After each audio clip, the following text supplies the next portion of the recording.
Broadcasting live from sunny South Florida, and the best way to start your Saturday. This is KMA Talk Radio. Life, liberty, and the pursuit of fine cigars. And now your KMA crew. The man with the scoop, William Cooper. Alex the Goat Tavella. And always telling it like it is, Honest Abe Dababneh. I like to smoke them like the Winston Churchill, like John Kennedy, yeah. Remember Coach Red Auerbach, spunked up for victory, yeah. Well, you can take my wife, you can take my car, but you can't take my big cigar. My cigar. Good morning to all our loyal listeners, libertarians, and lovers of the leaf. Honest Abe here. We are broadcasting KMA Talk Radio, as always, with my trusted crew, Alex the Goat Tavella, bringing you always industry news, teaser, and rumor-free. Our man, William the Scoop Cooper. Go Bob. A special guest host this week is a dear friend of Smokin' and pretty much all of us in this room. Nice to have him on. We want to thank and welcome our dear friend, a.k.a. the Godfather, Fred Rewey. Thanks for having me. I kind of feel like the intro was like pretty much everyone in this room. So now I'm like, which one of these threes don't really like me? Pretty much, yeah. Pretty much everybody in this room. So right away, I've just got to go to sporting of this new sleek aerodynamic haircut that you are showing off this morning. No. What is with the? It wasn't good. supposed to be. I literally just got. I only go like every 3 months. We gotta get in. Look at this piece. I just needed to clean up, and look at that. There's like nothing on the sides. Like there's nothing there. I'm looking. I don't know what to do. I don't know what to do. Black leather jacket, this 80s Travolta. You're the woman I want. I'm waiting for you to start singing show tunes, bro. What's going on? I remember Fred with the longer hair coming into I think it was IPCPR 2012 in Orlando, and that's when I first met him. It's a very different Fred way of looking at it here. Yeah. There has to be at least one long. Booth has the card right now. Who has to have the long hair? I remember when Pete Johnson cut his, and like he sent me a text saying, "Okay, all the long-haired groupies are yours now." So there's this handoff, like somebody has to have long hair at any given time. I actually remember Matt Booth though with short hair, and he wears suit and tie at the trade show. I mean, I have pictures of that. I have pictures of bro. If you watch the end clip of the Great Smoke a few weeks ago, where we kind of did a whole 20-year video of the Great Smoke, you literally see him go from shaved head to Jesus Christ like in 4 minutes. Early in his career, completely shaved head, and now later on in the video, he's got hair down the ear. He pulls it off no matter what. So, I mean, are you a fan of the movie Grease? I mean, I don't know if I'm a fan. I mean you got to come on the show floor one day with hair grease back and leather jacket. I really don't. I really don't have to. No, are we going back to Val Kilmer, Fred? Are we going back to Val Kilmer, Fred? Is this? There you go. Oh my gosh! I like the Val Kilmer look. Wow. I like it. Yeah, I do too. Wow. I do too. I missed the text that said guest host / roast. I missed that part. Wow. Apparently, I was not paying attention. Host was misspelled. Host, I meant to say. Host was misspelled. It was a little misspelled. Sorry for the error there. That was Carlos. Where did you dig up that photo?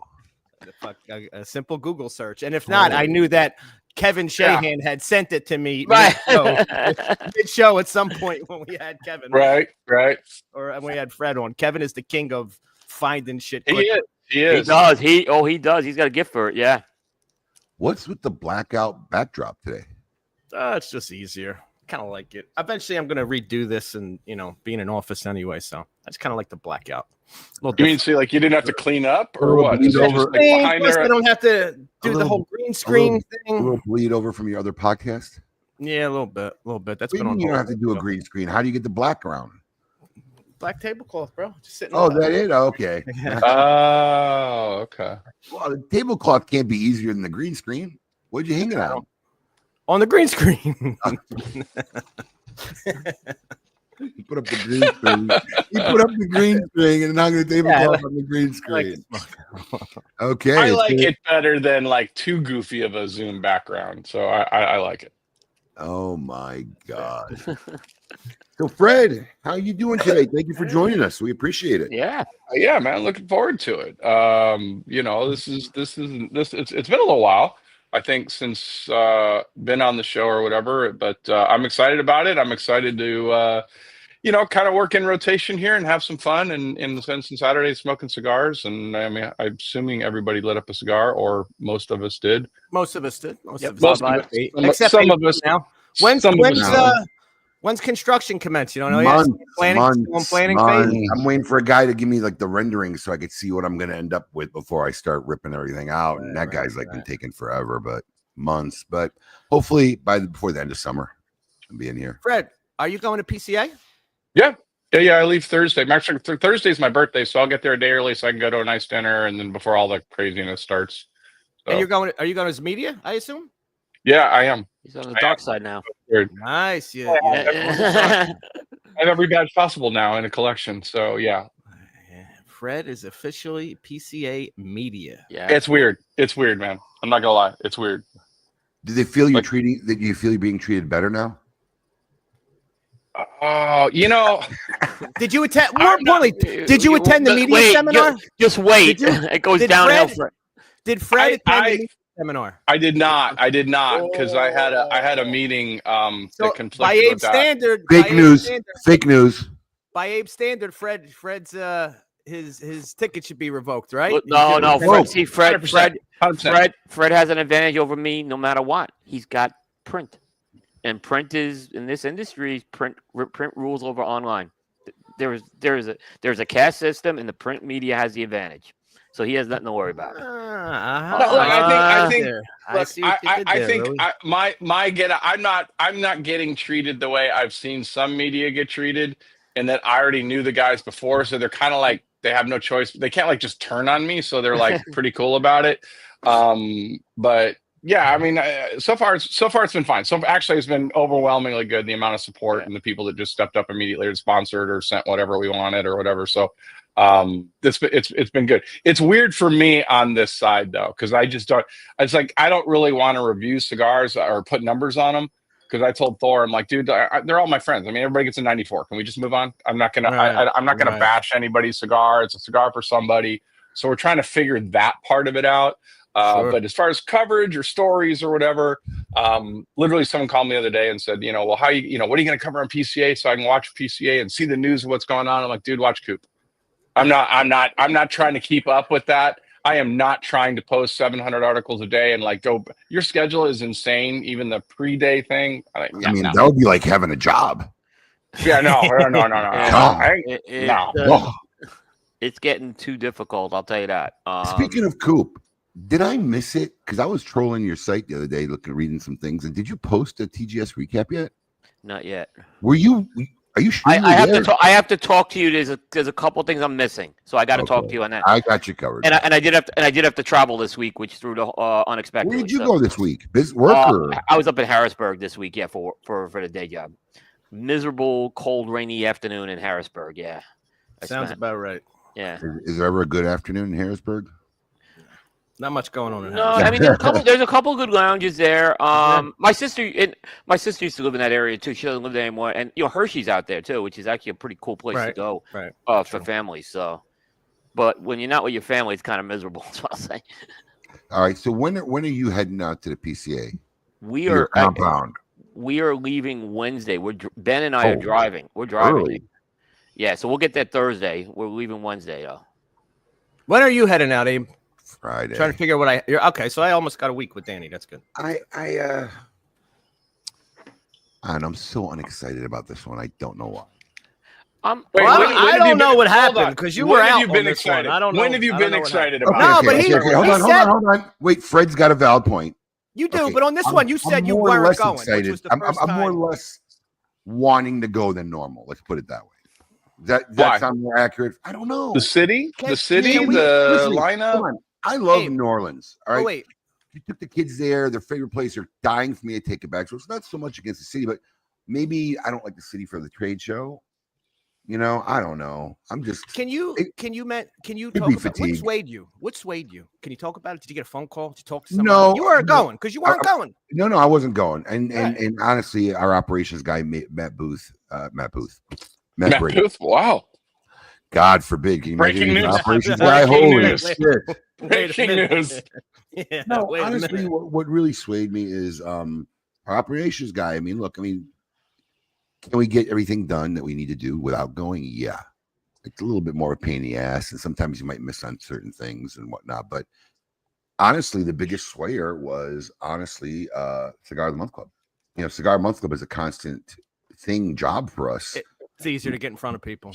It's easier to get like 6-8 months worth of work done right then and there. Right. Make everybody committed, get them on the dates, nail them down. It's a lot easier to get them to participate when you're ordering their new product, and bringing it in. We're going to need this for a cigar. Oh, by the way. Right. Yeah, I mean, Yeah, it's a very easy argument. All right, I like the cigar. I want to bring it in. You don't believe in it? Oh, if you do, help us get it out there to the people. And it's hard to anybody really say no to that. So, Right. I honestly, that was the biggest thing because that's like a constant work in progress. Always keeping the queue full, and we just get a lot of it done there. If nothing else, you can. Like If nothing else, and that was his biggest argument. It was you literally get a couple months worth of cigar a month done in a couple easily days. 5 months, even maybe. Yeah, I which- mean, it's a which lot. People don't realize is tough. Yeah.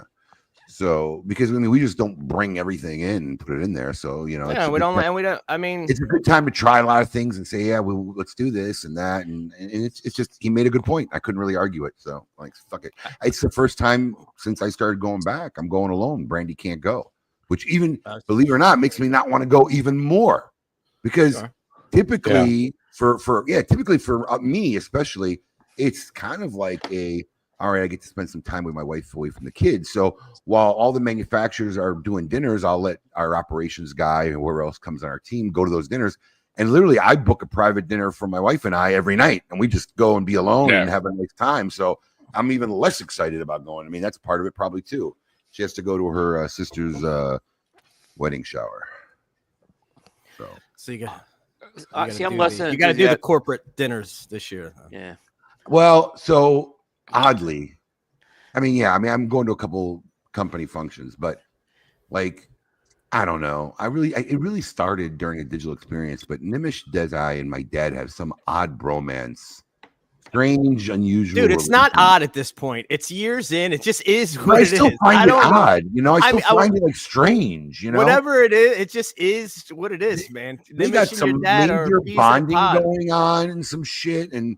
He literally called and had to make sure I come because my dad's coming this year to the trade show. So I had to go to that dinner and bring my dad no matter what. So listen, it was dad or your dad would have went without you. Bro. Yeah, which I couldn't do to my dad, so he would have went without. Do you like the food there? Do you like the food in New Orleans? Love the New Orleans food. My kids love it. And what's really funny is my wife's such a trooper. She can't eat any of it. My wife's allergic to shellfish, which is about the ingredient about 90% of everywhere you go. Yeah. But we went and I really didn't know how my kids would take it, because we have this thing on vacations, we try to do a road trip every other year. So it's not always going somewhere far or whatever.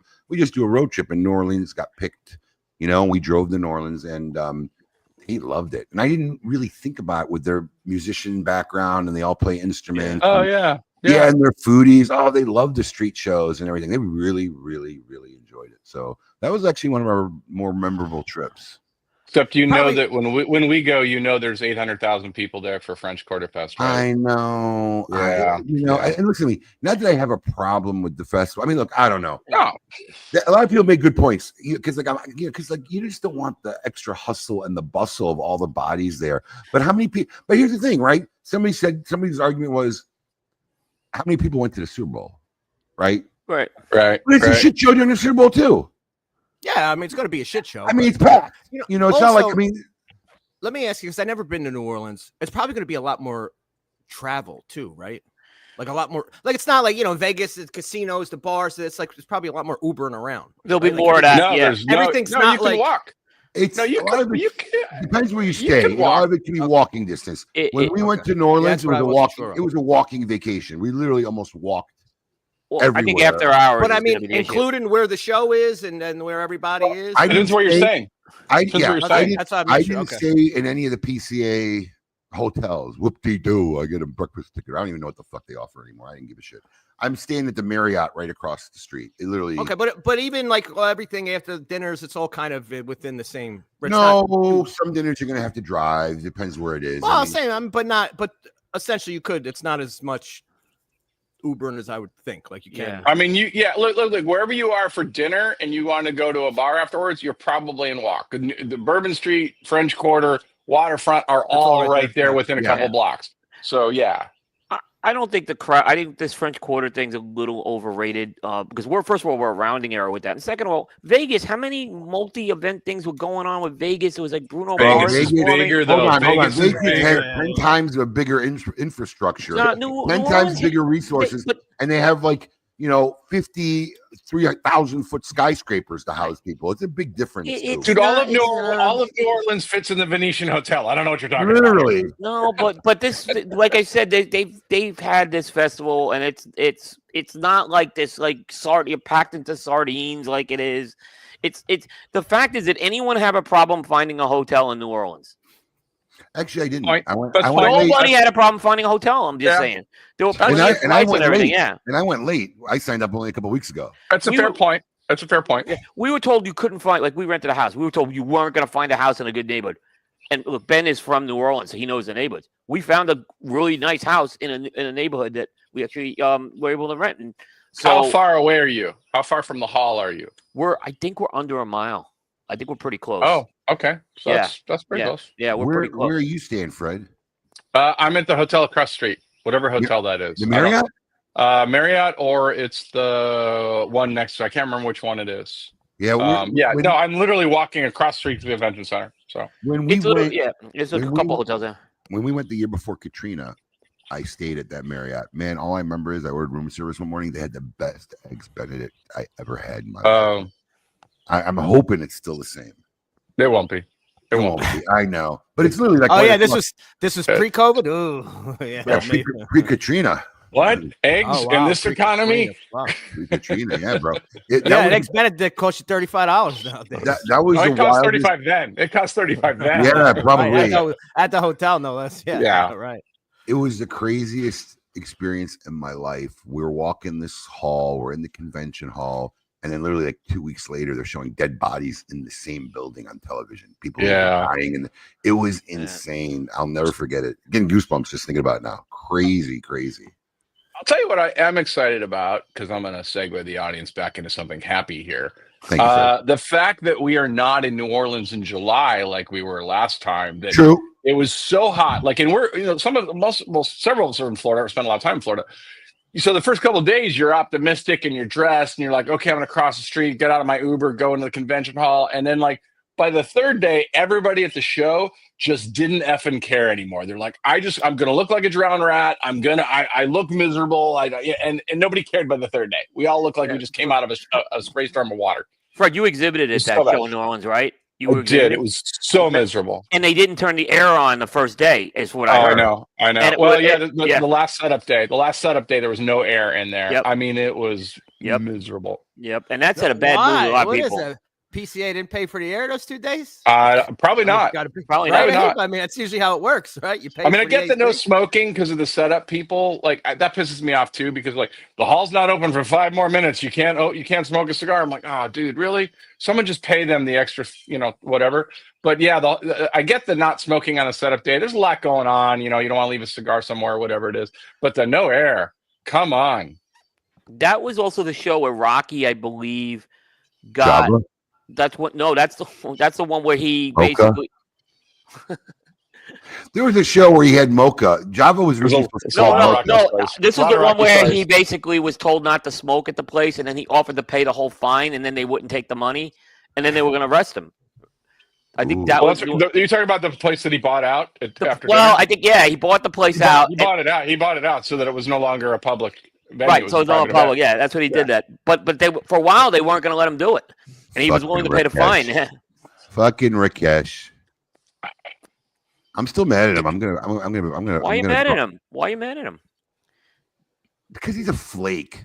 I'm gonna bring. You know what? I'm gonna bring him a box of cornflakes. I'm gonna present it to him right at his booth at the PCA. That's what I'm gonna do. I am. He's an ultimate flake.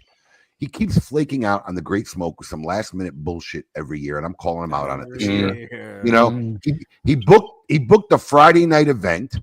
He made a TGS exclusive, which, by the way, everybody thinks that my choice was better than yours. Yours was better, Abe. I like Rocky stuff. But you went with the San Andreas. That was the key with that. I wanted a box press too, but he stole that part. But we'll give it to him. And then I get a call from Nimish like 3 weeks before they went. He's like, "Listen, I've been telling Rocky to call you for like 2 months. You know, I just want to give you a heads up. Rocky's not going to make it." I'm like, "What? That was like one of the stipulations of you having the event and making a cigar." And then he's out there getting all face painted in Diwali, doing shit in India during the thing, whatever. Yeah. And then he claims what is a wedding, bro. If you're going to a wedding, you got an invite like 9 months ago. Save the date. Yeah, Rocky. Not a good job, Rock. Come on, Rock. Come on, Rock. I'm bringing cornflake. If I could arrange a pallet of cornflakes, be dropped off. I swear to God, I'd do it. You probably could. I'm going to look into it. I'm going to arrange for a pallet of cornflakes to be delivered to his booth, or at least like one of those giant puffy and let me tell you bags. Something, you know, if I get it, I want in. We'll go. I want in. I'm telling you, and your job is to tell every media guy there. We're gonna cover this. Don't worry. Yeah, I'm gonna fucking figure out. Yeah. I know who can figure this shit out for me. See, this is why I stay friends with Evan Darnell. See, Evan Darnell's the guy who knows everybody in New Orleans. Yes. Evan, you're hired. Figure out how to get a pallet of cornflakes delivered to the trade show floor during the show. Or Evan's going to have a bag open up from the catwalk up above, when the hall opens and cornflakes just pour down in the booth. I ain't cleaning up shit. Abe, look, this is high level ordering. This is why where'd it go? This is why jousts are in 5-pack. You can order Abe's, you can refill with just Abe's or just Rocky. High level ordering. Actually, I got to fulfill a request by Gary Books. We may make some Abe only boxes. We might add that to it. We might start filling some and making. He asked for it, and they want to make some Abe only boxes. It is the danger of a split box. And then they're the sexiest thing on the shelf. We've all thought they look cool when you're like, oh, you did 5 natural, 5 Maduro. To the retailer that all of a sudden is stuck with half of the box that just doesn't move for whatever reason. Doesn't mean the cigar's bad. Yeah, they keep having these half boxes. Yep. Well, I would never ever think anybody would do it like in a normal. You want to know what's worse? Product. You want to know what's retailer worse? And it happens a lot. The one stick. The one stick. The one stick. Stupidest idea ever. Oh, that comes out with the one extra box. One extra stick that's not the same as the other stick. Oh, here's the one stick of next year's blend that was coming out. That on the retail shelf, right? Well, yeah, you just smoke it and say we didn't have any. Right, you just smoke it. There's not one stick in this one. I don't know. I'll tell you. And we stop reviewing those, by the way. At least I have, because they're too expensive. If you have to do 2 reviews, you got to buy 2 boxes. Right, you got to buy 2 boxes. Yeah, and you don't want to recommend someone to buy 2 boxes if it's a really good cigar. So yeah, we just stopped. Don't do the one stick anymore. Evan, I see you're watching. I know you were just in New Orleans. I know you got a lot of contacts. Got to figure out how we can get like a delivery on the trade show floor of some cornflakes. If you do frosted flakes, I'll just eat them. So I'm just saying, if you need to recycle or use them, he's not worthy of frosted flake, bro. Yeah, cornflake. He's not worthy of frosted flakes. Now, there's a soundbite if you ever wanted one, Jess. Not worthy of frosted flakes. So who would get grape nuts? I mean, if we're just going to start appointing cereals to different people around them. Depending on what happens later today, it could be Terrence Riley. It was grape nuts. We got Fruit Loops we can award to somebody. I see cereal awards to different people now. Fred, this is something. Yeah, you're onto something. I just made a segment for somebody. The cereal awards. Somebody needs to run with that. Yeah, it's pretty good. The cereal award. Fruit Loops and the Fruit Loop award goes to. But that's the elite one. You got to give the elite. Then you can get like the dude that you're like, oh hey, you get basic 4, man. You're even keel. Here you go, basic 4. Yeah, so here's the real question, right? Is Raisin Bran a negative or positive award?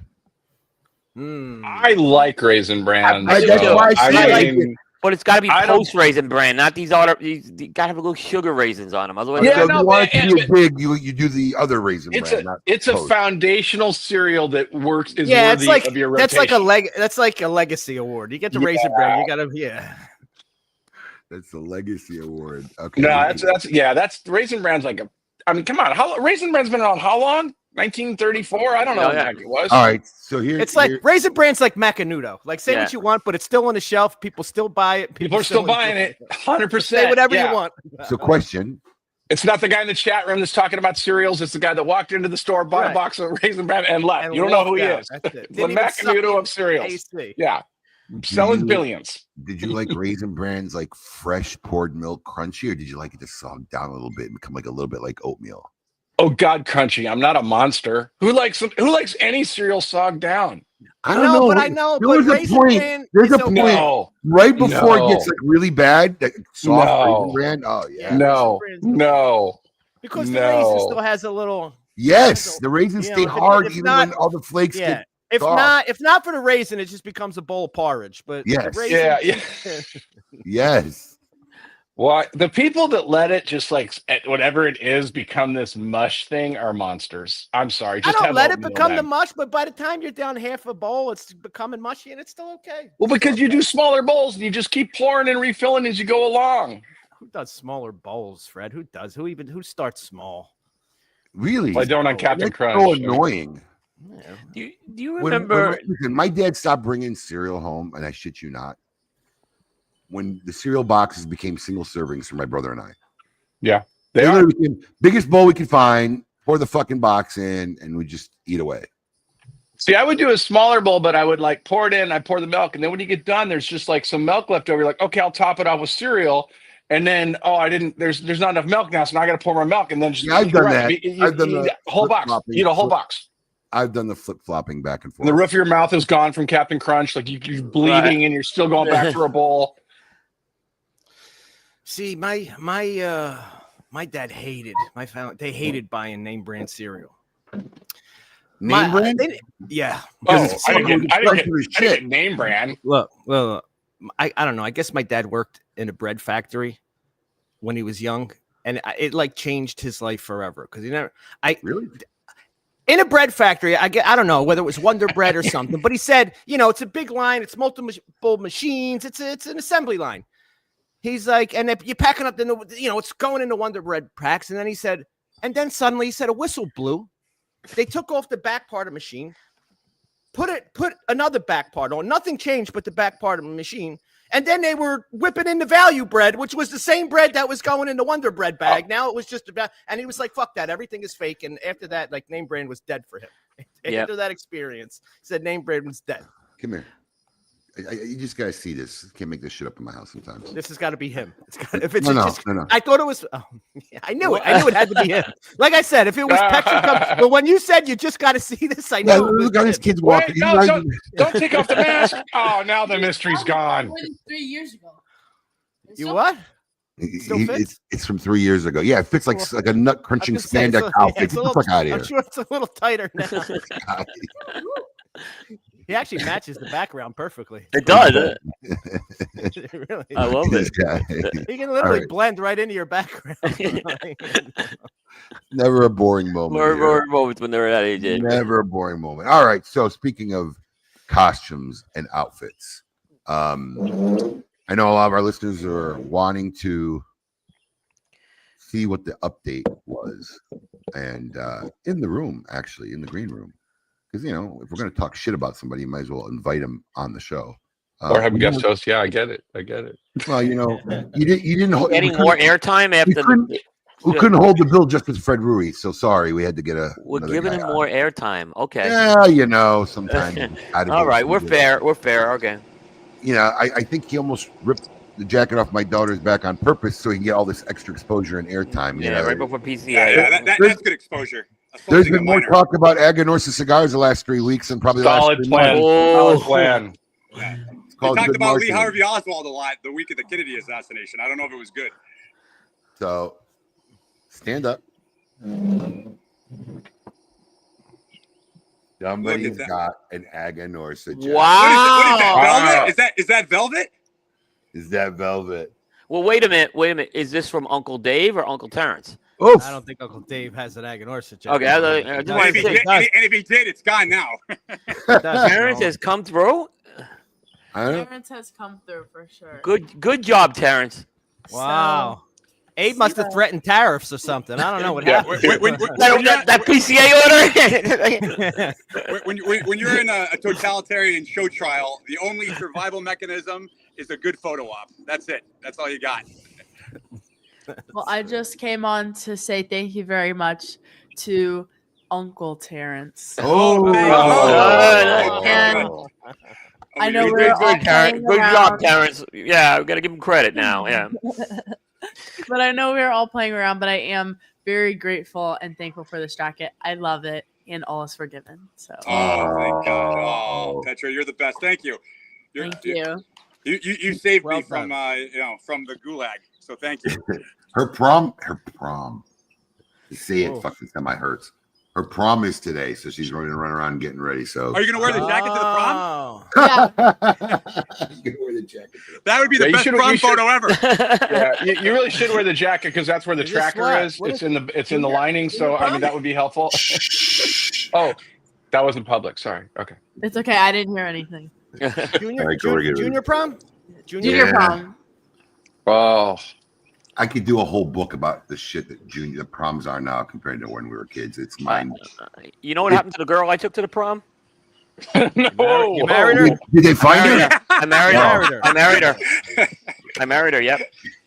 Didn't think that was gonna happen, but yeah, it happened. Yep. Great. Thanks for making me feel better. Alex, if I've ever wanted you to send me a soundbite, is Coop saying, "Do you know what happened to the girl that I took to the prom?" Oh wow! You know, okay. So here's the problem. Here's the problem with her going to the prom. By the way, you don't gauge your age as you get older, or you or your kids. You gauge your age by other people's kids that you saw very, very young. Right. And now I feel That's really true. old. That's I mean, true. That's true. Bro, let me tell you something. I mean, first off, it was just my brother and I. So for a dude, you go rent the tux, $50. Yeah. Simple shit. You don't give a shit. And they buy these dresses, they buy these shoes. They now they go. It's like you. Right. Right. It's like hey. you know we're broadcasting, right? You know this doesn't help you. They don't watch my They shit, don't bro. watch. They don't. They don't watch my shit. Oh, I don't watch If this. you don't get caught live, we're good. Yeah. So they got photographers. They drive somewhere now to go meet like before weddings, which I don't even get for weddings, to be honest. Yeah, with you. that's right. No, we did that when my daughter did that. Yeah. I mean, They listen, what? Okay, so they go somewhere like downtown for the photos, the pre-prom photos. Mm-hmm. What the fuck is that? My On the parents- night they're going to the prom? Yeah, they do. They Yeah, go like a like a botanical pre-wedding. garden or something like that. Yeah. Yeah. And to Yeah. take photos. To have literally Yeah. take photos. Yeah. We There's had some photographer that works for the school and charges each kid $50 and rakes it in. I mean, kudos to the photographers who thought of that shit. But I mean, it's like I didn't even get the Polaroid when we were going to fucking prom. I mean, what the fuck? I mean, it's just like such a different universe and all this effort for like 4 hours. It's insane. Yeah. And I got to do this 3 fucking times. Oh no, times 2 because you got junior prom and senior prom. Okay, thank you, asshole. Yeah. God. Forgot to carry the one. It will be a different vibe. A different vibe with the boys, Abe, when that happens. I got one. Oh yeah. Oh, yeah, that's right. You got one. I got 3. Yeah. Yeah, I got one. I only had to go through it once with one. Yeah. And I don't know about you. It's funny the generational gap because my brother and I talk about like we never wanted to ask our parents for shit. Like we had to be like our backs against the wall. Well, before we yeah. asked them. I paid for my own prom, gave them all shit. I was just telling at dinner last night. I remember for my junior prom, for whatever reason, I didn't have money saved up and whatnot. I had to sell my comic book collection that I started like when I was like 6 years old. Got like $600-700 for it, but sold my comic book collection as a kid to go to my junior prom. Oh yeah. Now it's like, and there's that's my early warning detection system. And there's no there's no fighting because the wife's all for it. Because it's like oh yeah, it's their prom, it's their thing. It's like yeah. It's not about the expense. It's like I get frustrated with what they say. Well, it's like the norm. What's the norm? Who made this shit normal?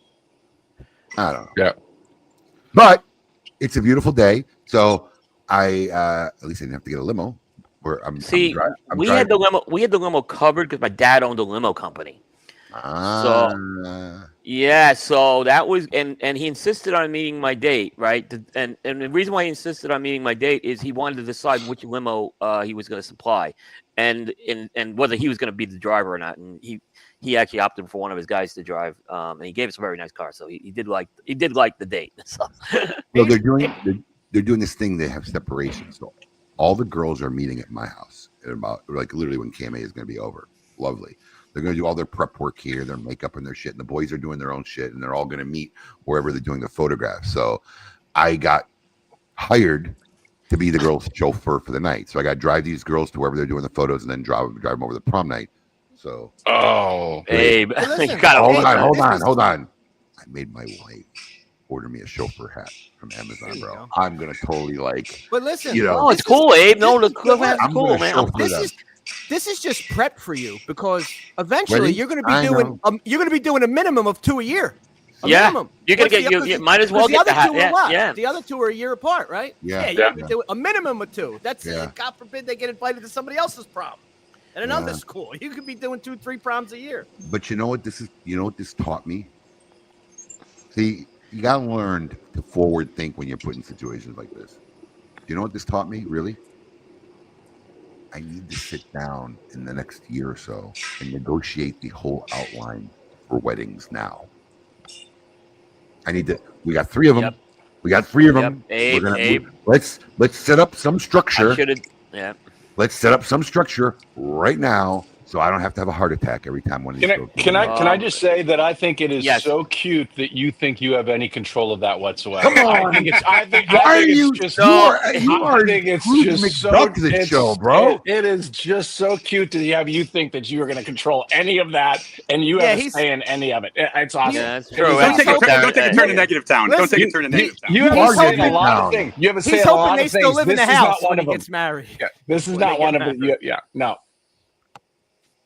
I don't know. Just open up the checkbook and go. The meeting you need to have is with your financial advisor. Yeah, literally. When That's you got the meeting you need to have.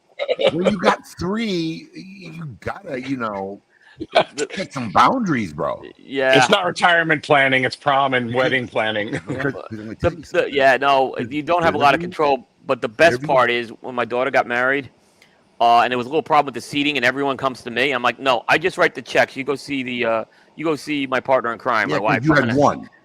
I had one, and I'm done. Exactly. I do the same way. But see, my boat is whatever you do for the first one.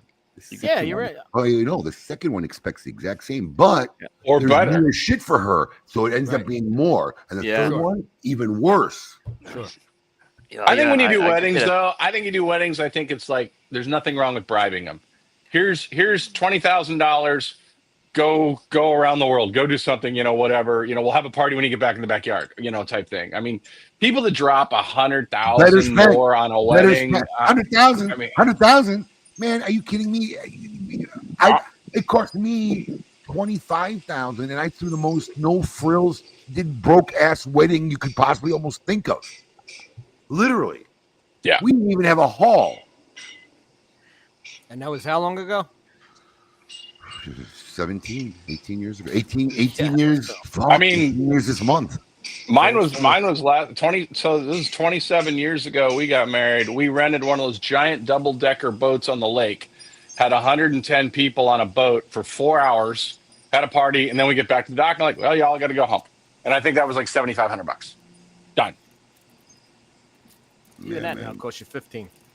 It's brutal. It's just look like I don't even look. They're your kids, but it's 4 hours. They're buying, doing shit. It's like 4 hours over, done, gone. It's like maybe we're just getting old and grumpy. I don't know.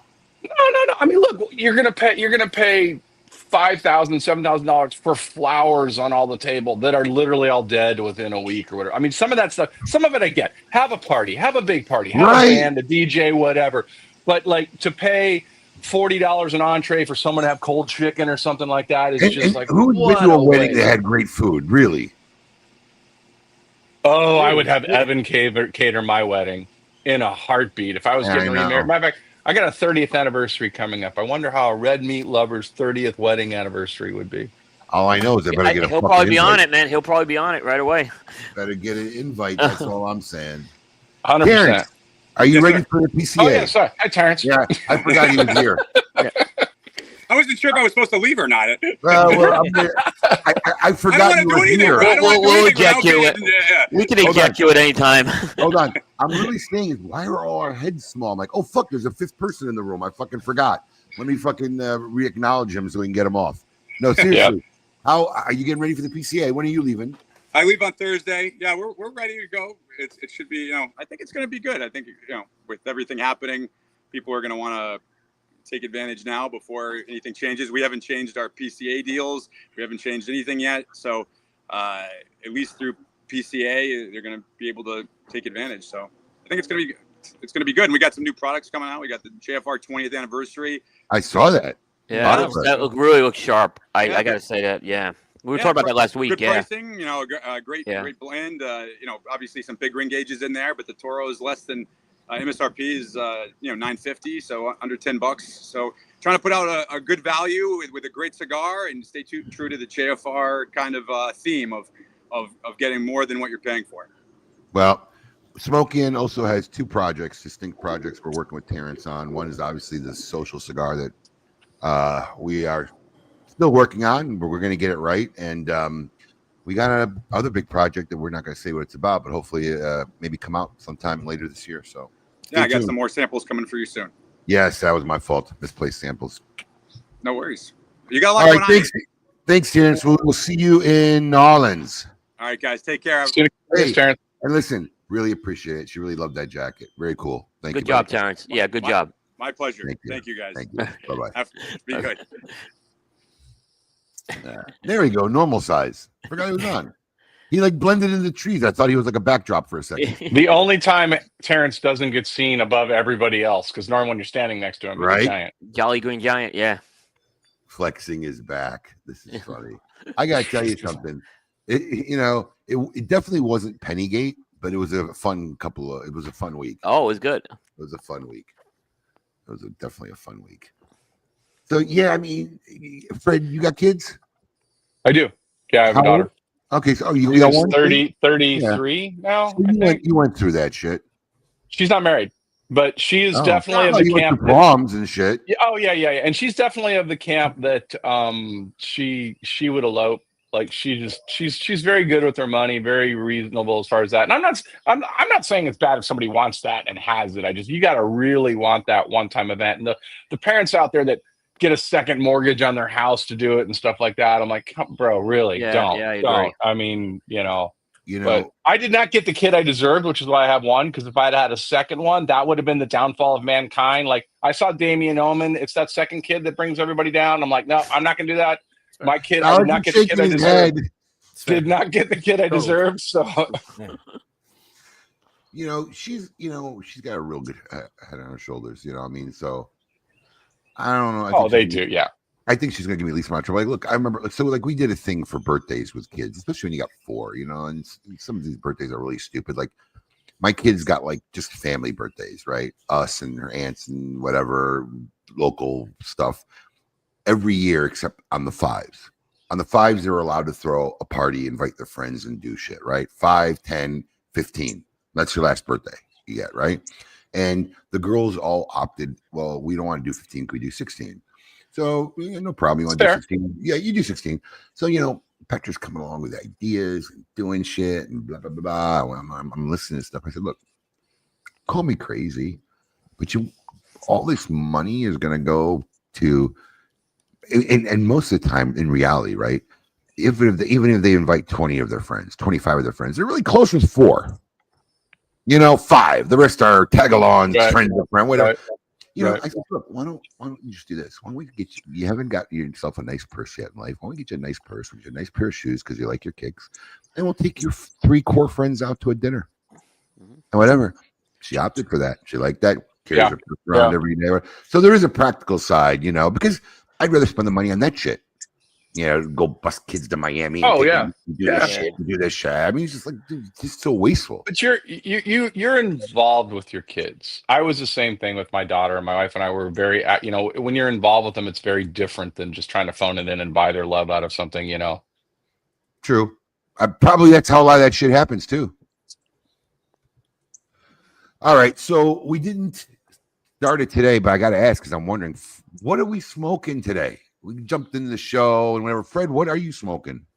So I am smoking the Coop's better at media than I am. I don't know if the cigar is actually out yet or not. The Avo Synchro 10th anniversary Diadema. Saw that. It shipped. It just shipped. Okay, yeah. So this is the first time I smoked it. Actually, I love it. It's very good. I hate when companies ship shit right before the show. It's like really. Yeah. You want to? Well, they try to get that March. They get some more. They want to get those March orders in. Yeah. Now we're all getting ready to leave. We're all doing shit. Nobody wants to build new. I mean, it's just pee in the ass. So, Cooper, what are you smoking? Well, this is a cigar that also is not out, but they did launch it at Pro Cigar, so I was able to get a few of these. It is the Romeo 150. Nice. Really good cigar. I'm really enjoying it. I have a couple of those in my office, actually. I am really enjoying this. Great, yeah. Great cigar. Very complex. They did a fantastic job with this cigar. Not light on the price either. Not light on the price. No. I know Raphael. Raphael's in the airport heading down to Nicaragua. But I did message him. I was going to smoke this. It's funny because Alex, it came up the other day about the Connoisseur Club and stuff like that, and I was talking about Raphael, and I'm like, if anybody killed it, and there were a lot of good cigars. It was a 2-year run. It was a great experiment. Everybody's like, why didn't you keep doing it? It was never supposed to run that long. It was difficult at the end there to get cigars. Some of the guys were phoning it in a little bit more, but the first 12 months of that, just oh my gosh, I didn't believe that was the cigar type thing. And Raphael, I remember, just crushed it, and I was so excited to go. Yeah. Can he do that where he is now? Could he do? I knew he could do it before, but would he have the latitude? Him and I sat down in DR for several hours talking about it in this process, and he can pretty much go or green light or red light anything he wants at any point on there. And I'm happy to see his influence on that because he's just knocking out some really good cigars. But I'm not trying to put down any of the companies that were involved, but out of everybody, he really was the most passionate about that particular program. He loved it. I think he embraced it. He embraced the culture. A couple of them did. I thought Saka's game of doing some cap and then rolling all the same ones in pigtails, and everybody in the group swears the pigtails was not the same blend, even though he did them all the same day, and they'll go to their grave saying it wasn't. That was fun. There was I'm not going to name the brand, but there was a brand that I notoriously don't smoke. And I literally was smoking it, and Alex would send me. So usually I got 2 packs, and I'd smoke through the first packs, and then I'd smoke the other ones with the group. And I remember texting Alex like on a Tuesday or going, "What is this cigar?" And he's like, "You're not going to want to know the answer to this one." And it was a brand that I'm just like, wow, I was completely surprised. But then the next month or whatever it was, they made up for it, and it wasn't as good. But well, I won't mention company names, but I'm not gonna say who it was. You gotta love the company that made brand new cigars, especially blended for the project, but they all came like in 5-year-old cello. Yeah, that's gangster. That's gangster. Yeah. There were a lot of good cigars. Did a lot of people really skirt that rule about making the cigar specifically for the club? I mean, look, I'm going to tell you something. I knew of a couple that were already done. That's why. I'm going to tell you outright. Well, I mean, so look, in some of the companies' defenses, a lot of these companies have these little runs all the time because they're working on projects. So pretty sure some of them could have just like said, well, listen, we're going to pick this batch. We're going to send it out and see what they think because they've already had these things done. Right. Some literally went and made them. And, if I had to bet my left nut, did some just budget? Probably, but they did it lying to me. I mean, we had no clue. I mean, we told them what we wanted, and look, I got no proof that anybody did. Well, look, but here's the thing too. It's not just that. So look, the goal was specially made for the club. But if you had something that maybe you planned on releasing and was made like Southern Drawl did that to his credit. They did. He did a nice job with that too. The Connoisseur got it as a 500-person test base first. So that's just don't give me your shit that you already have off the shelf and take the band off. Right. I really don't think anybody did that. I don't think so either. I don't think anybody did that. I think some people had. I think at the end there were a couple. I think at the end there were a couple that did. Do you that. think they just unbanded regular production Yeah, cigars? I think at the very Or just end, or they hadn't been banded. ban the They badge. hadn't been Yeah, hadn't been banned yet. yeah. But I would say easily, probably, especially in the first 12 months, easily 40% were new. Another 30% probably something they were thinking of releasing or getting released. We're down to a couple blends. I would say the bulk of it was new. And again, remember what the exercise was. It wasn't necessarily, we wanted all new blends in the play, but then the other thing is like a brand that you've been passing in the retail shop over and over and over again because you think you have an idea of it. The idea was to have a cigar with no judgment on the name, the brand. Because let's be honest, we all judge it when we look at it. You hand me a cigar at the show and it says XYZ on there, and I don't like any of their stuff. I've prejudged it before I even lit it, and I've prejudged my experience. If you give it to me unbanned and go, hey, try this, is something some guy's working on, I'm going to judge it completely open, and that's really what the club was about. And then we got to that, and then some of them embraced it and did some really cool stuff. Raphael probably embraced it better than anybody and really played with it, which was cool. Yeah, he comes from that boutique world too, Right. Yeah. Fred, you said something to me years ago, and it always stuck with me. You talked about definition of boutique. No, brand loyalty. Like people are yeah. brand loyal, and if you left the bands on there, it would absolutely have skewed everything because in human nature there's brand loyalty. Sure. I think that program successfully broke down a lot of walls. The whole experience of it. I really did. I thought it was creative. I was very grateful for the companies that partook in it because I know it was a pain in the ass for them. It was a pain in the ass for us, so definitely a pain in the ass for them. And it was a fun experiment, and it's funny how like a small handful got really upset when it was over, but it really wasn't a sustainable. No. Here's the thing. Impossible. Yeah, anything like really legitimate that's complex is just not sustainable. I mean, you could do it for fun. You could do it for like this, but something's not sustainable. Like, we get asked a lot, can you do a high-end cigar of the month club? Yeah, for a year. Then what? Mm-hmm. You think there's a flux of high-end cigars coming out every month? At the end of the year, what am I going to be doing? I'm going to be sending the same shit over different Vitolas. I have to start hunting down any Tom, Dick, and Harry no-name company who decided to make a $15 or $20 or $25 cigar just to throw it in my club. It's not sustainable. You could do it for a year. Then you got to do packaging. You're gonna have to do packaging with something like that too. There's no way you really can. And you're always packaging is never a problem if you have sustenance, subscribers. But how long can you don't realize 1 year if you're sending 5 cigars a month, 1 year is 60 brands. Yeah, I can't name 40 super premium brands off the top of my head. No, you're right. And you were always competing a little bit against your Cigar of the Month Club, which does a great job, and those were name brands, and that is an incredible value. It was a great experiment. I mean, people got to rediscover or discover brands they'd never had. They learned a lot about tobacco or different types of tobacco they like. It was a great run, but you're right, it wasn't sustainable beyond what it was. No, it was great hosts. By the way, the hosts I think made it clearly. I mean, would have failed miserably week 2 probably without that. We just removed the database from the website.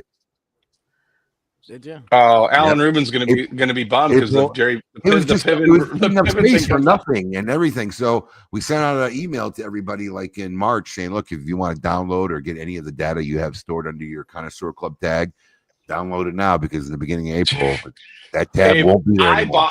I bought 60 of the cigars or whatever. I mean, that box shows up with 60 of these Connoisseur Club cigars. And my wife's like, "Really? Like you need more? You need to buy cigars, let alone." I'm like, $2 a stick. I mean, I'm like, had to make room. To make room. In fact, we're really making a lot of room getting stuff done. But like the team literally just put in a whole new like aisle rack, not a full aisle, like a quarter aisle, and they're going to relocate all of Dunbarton brands just for Summer Osaka. Because just running around pulling it in a high show is just stupid. They're all going to put it nice and easy right by the front. Yes, get it all done, and we're going to probably put such a big order in at the trade show. It's going to carry us into the Summer Osaka. Yeah, they literally just did it, but we need room. Had to get. I'm like, what are these boxes? They got to go. Get out of the warehouse. Yeah, but no, it was an interesting and it was a fun program while it lasted. I enjoyed it. I really did. Abe, did you say what you were smoking? I'm at home. I don't have my home office here. Oh, that's right. That's right. Smoke here. I thought I saw Not you yet. with a cigar. That's why. I wish you saw me with a cup of iced tea. I thought it was a pretty big ring gauge. Yeah. That's all I got. Well, anyways, look, we're gonna. Man, that first hour flew by. You know, Terrence Gate is now over, but you know, Philly Gate will live on forever. That'll never. Oh, 100%. 100%. Will live on forever. But why is this computer is acting weird? I can't readjust my window. It wants to self-adjust. I don't know why. I don't know. It's Mac stuff. Really weird. Anyways, we're gonna have more with Fred Rewey and all you guys out there. An hour number 2. All our regular. Do we have all the episodes this week? All right, good. All our regular and fun episodes up ahead in hour 2 of KMA Talk Radio. Don't go anywhere. We'll be right back. Keep it lit.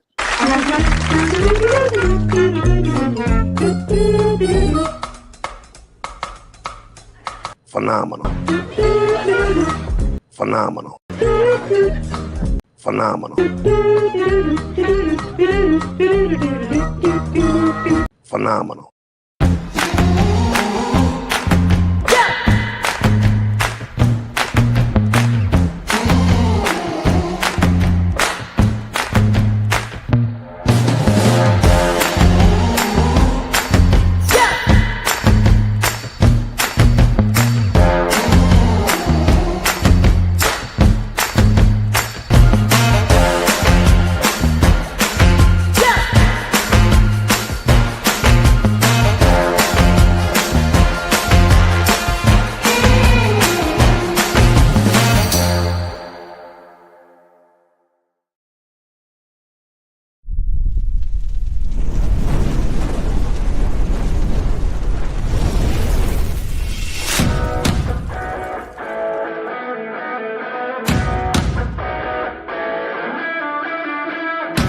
Honest Abe here with the GOAT to tell you about Smokin's Cigar of the Month Club. Alex, tell our fans out there why our club is the best darn club out there. Absolutely. I'll tell you why. Because every month I personally handpick 5 premium cigars. No filler, no fluff, no fugazis. These are all premium handmade name brands that you can find in any brick and mortar store in your area. All delivered to your door for $34.95. And our average monthly retail value since the inception of our club has been almost $57. Another great feature of our Cigar of the Month Club, Alex, tell them about the ease of our Cigar of the Month Club. I'll tell you, I hate subscription services. It's always a pain to cancel them, turning them on. We've made it super simple. All you gotta do is log into your account. There's a little green button there. If it's green, you're active. You want to take a break, you're going out of town, simply hit the button and you'll deactivate your membership. Want to turn it back on? The exact same easy process. You can turn it right back on. We've made it that easy for you. Another great feature is our Double Down Club. Alex, tell them about the Double Down Club. We had so many of our members reach out to us who really enjoyed our selections every month that they wanted to know there was a way they can get 2. And we've made that very simple. With a simple check mark, you can get double this great selections every month and save $10. Does our club have perks? Of course it has perks. You want to tell them about the perks?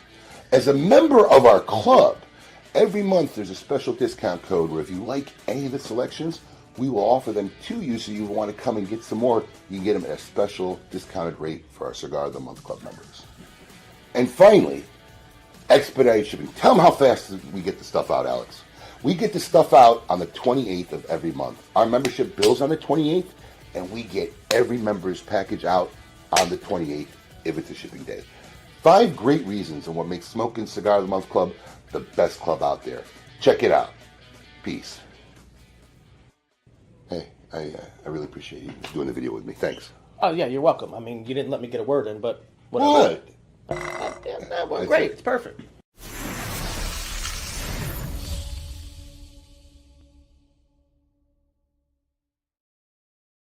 Welcome back, everybody. Hour number 2 of KMA Talk Radio. As always, we are here with the KMA crew, the man they call the GOAT, Alex Tavella, bringing you cigar industry news, always teaser and rumor-free, William the Scoop Cooper, and our dear friend and special guest today, a.k.a. the Godfather, Mr. Fred Rewey.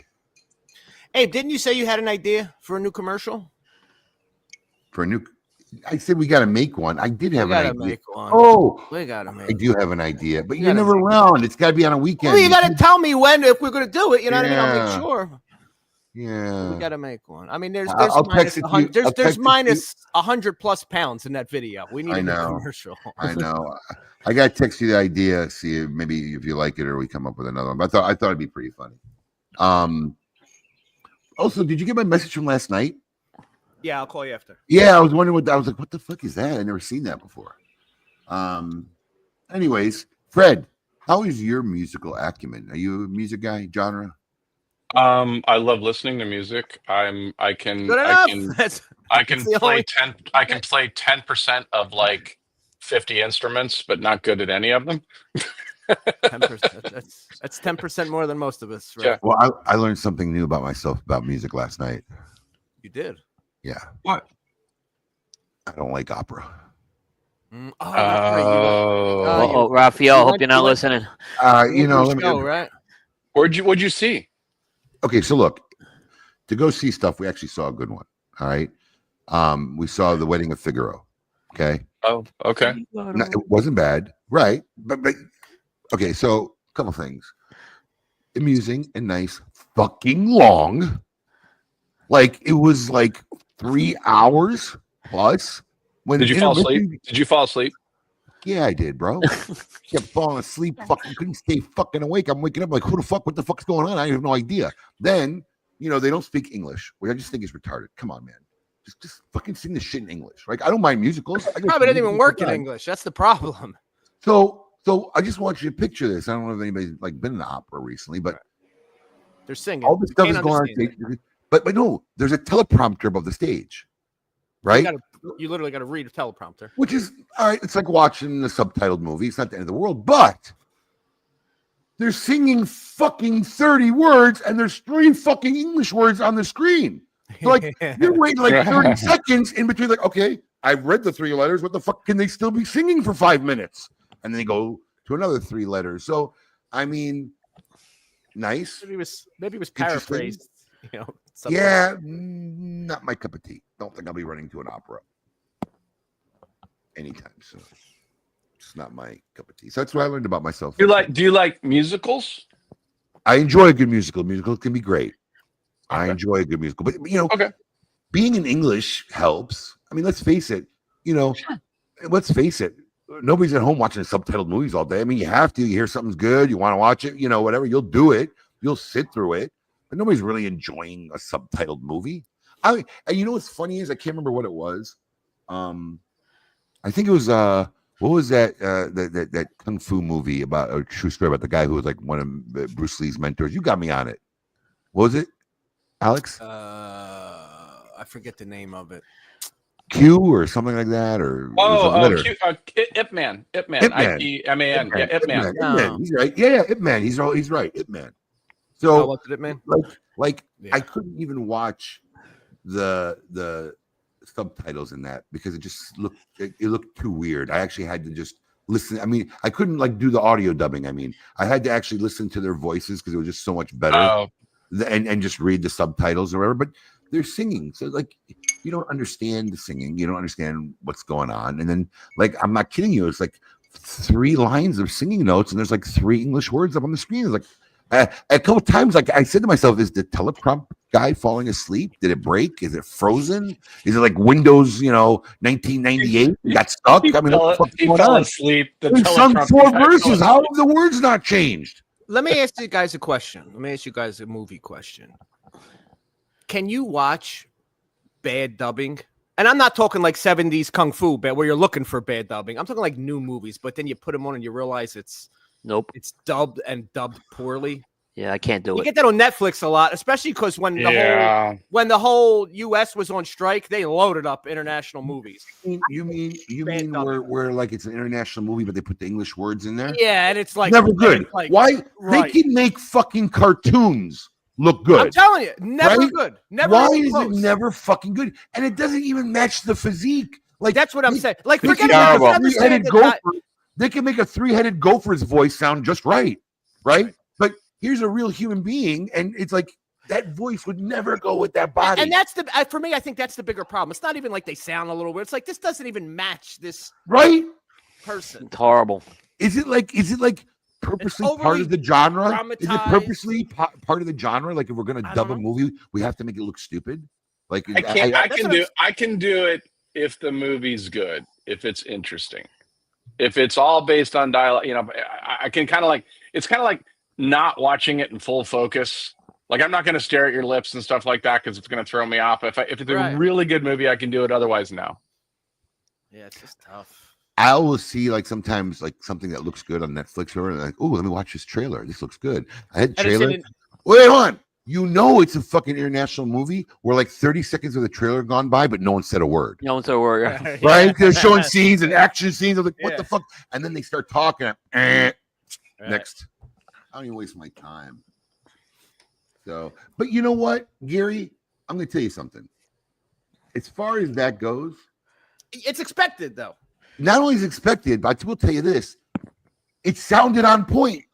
Like a bad Chinese dude sounded like a bad Chinese dude. You know, the little Chinese guy had a little squeaky voice. You know, it was more on point. I don't know; those are bad too. That's like watching Mr. Yeah, but they're expected Theater. to be bad. But you're going into it with that. You know, it's part of it. It's part of watching it. Yeah, it's also like a freaking half a century ago. Right. You know, I mean, come on. Literally. We could make fucking planets and people disappear, and a guy look like he's an 8-foot purple guy. We can't get fucking audio dubbing down. I agree. I'm with you. All right. I mean, we're literally, I don't know. Give AI another year, and they'll probably have that down pat.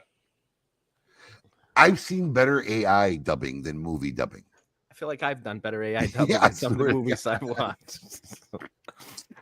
Totally. All right, it's that time. It's time to find out how well you know your music. Brought to you by the fine folks at Avo Cigars. It's time to see if you can name that jam.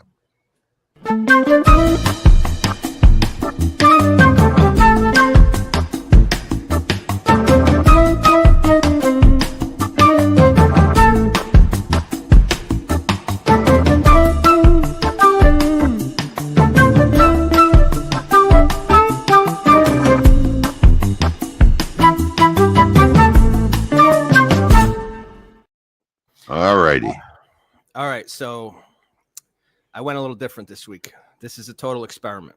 I went a little crazy. Was it in honor of Fred Rewey? No, it just came up. Fred Rewey gets to be the guinea pig. So this week, I'm spinning a record backwards. Are you ready? What is Satanic Saturday? Yeah. Who has a chance at that? Well, I think this is gettable. Here we go. Okay. All right.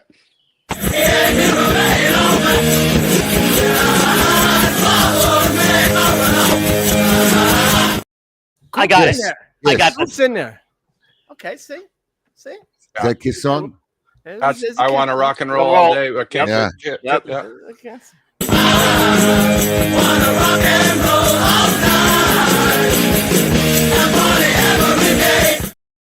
That was doable. That was doable. I got it. Yeah. I don't know. Yeah. You played enough of it too. Cause so like the only other time I remember doing that on the show, and I remember getting it like it was literally like 2 notes and I got it by accident. But that one you gave us a pretty good segment of it. For an experiment. For an experiment, I needed to make it, I needed to make it reasonably decent. So it worked. I switched cigars. I am now smoking Fioratego's Suma, which I love. And only a shout out to Herklitz on there. When I was in DR, he did a rum pairing with the Suma, and it was outstanding. The pairing of rum with the Fioratego Suma was outstanding. So kudos to Michael Herklitz for that. Absolutely. We love some Michael. The Herc. The incredible Herc. Is that Toro size? Is that the new size? Yeah. Nice. I love it. Tasty. Come here, boy. I love it. You got another one? No, I did one. I don't know. You only did one? I mean, I can shoot some. I can shoot some lyrics. Really? You only did one? For that, I don't know. Could have been. I feel like we go off on a high note. We got it. It was an experiment. Let's take the win. Yeah. All right. Well, this extremely short snippet of an episode was brought to you by the fine folks. Snippet. It used to only be one. at It's- Avo Cigars.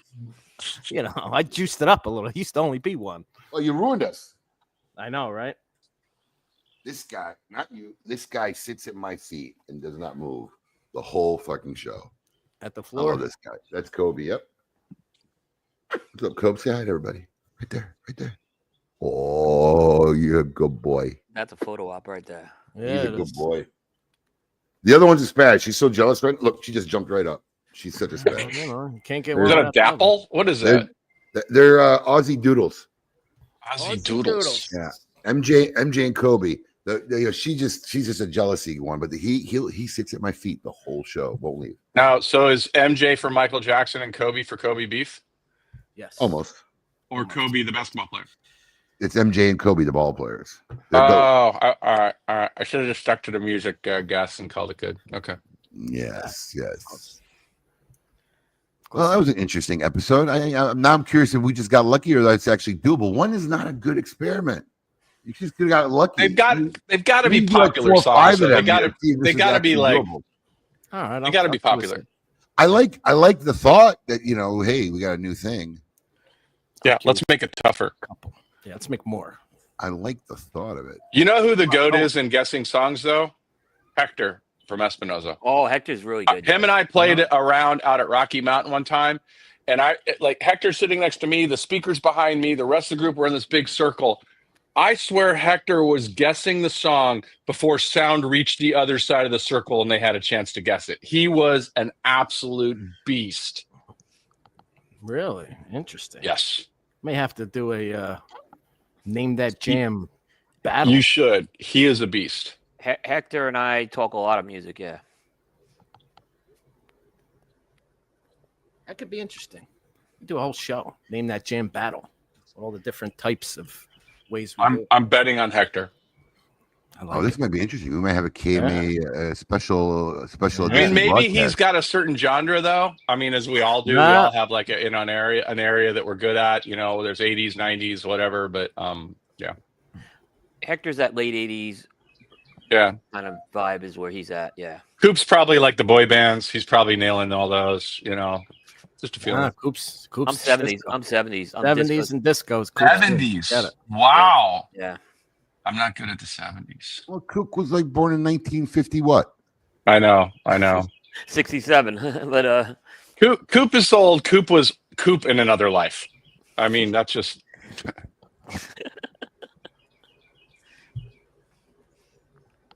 Anyways, Yeah. what else we got going on? Coop, how's the news this week looking? very busy. Oh, very busy. Very busy Yeah. this week. Wow. I mean, Got a lot of stuff going on. yeah.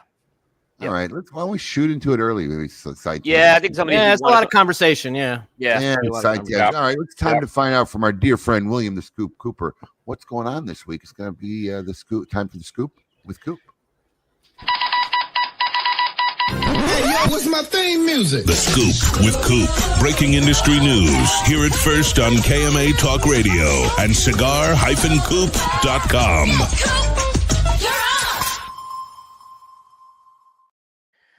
It's All got to right. be thick this week.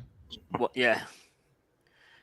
Yeah, so let's kind of kick it off. The week started on an unfortunate note. The So I fire got- at AJ. Yeah, go ahead. Hold on a second, Coop. I got a couple people talking about the fetus freezing. Is it just a couple people, or are we having? Oh. I only see 2 people commenting. I mean, one's in Alaska. Shit's gonna freeze there. Sorry. I'm just Yeah, kidding. you guys are. That was a Yeah, problem. it's a lot. It's got to go to space. It's a satellite. I mean, it's got YouTube's good. I mean, come on. Yeah, YouTube's working. I don't see anybody else complaining. Check. Feet is fine. There you go. We got it from the tech man himself. Gary's in No, feed. bro. Yeah, we're good. Yeah, we're good. Feet is fine. Yeah. All right, Koopa. The floor is yours. All right. We started off on an unfortunate note. There was a fire down at AJ Fernandez's main factory in Esteli, Nicaragua. I think everyone's heard about it. I think the whole this is a big deal for a lot of reasons. Obviously, everyone loves AJ, but think about how many companies AJ delivers products for.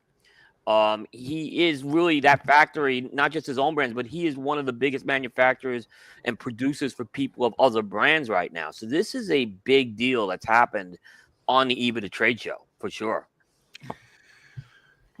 You know, I'm going to tell you one thing that was a little bit disappointing. this time around, because look, this is part of our industry. I mean, I think there's a fire every year or two. Somebody's having a fire somewhere. Most of them are warehouse fires. This was a little different. Well, I think our good friends over at Cigar Hustler, Mike, talked about this. I saw a podcast recently, and really kind of they were right, and they were right. Turns out they were right. Yeah, what really is the major cause of it? It's the pesticides used that become very flammable, even when it's being stored. So not just in the growing of the process. So, but I was really disheartened by some people's comments and some people's actions after the fire. There was a cigar company that had an AJ Fernandez fire sale. Oh, yeah, that's in bad taste. Yeah, it was one of the big newcomers that everybody seems to love, and I just found it very disturbing. And I saw some comments by some people. Oh, too soon. I think people don't understand the big domino effects, even all the way down to the people that won't have jobs for a while. Right? It's a big thing. This happened while people were working too. Is the other thing? It wasn't one of these after-hour fires. Right. People could have really been hurt here. And Fred, I know you know this factory probably better than you've been in this factory a lot, and you've done stuff this. You know, it's a you know for sure.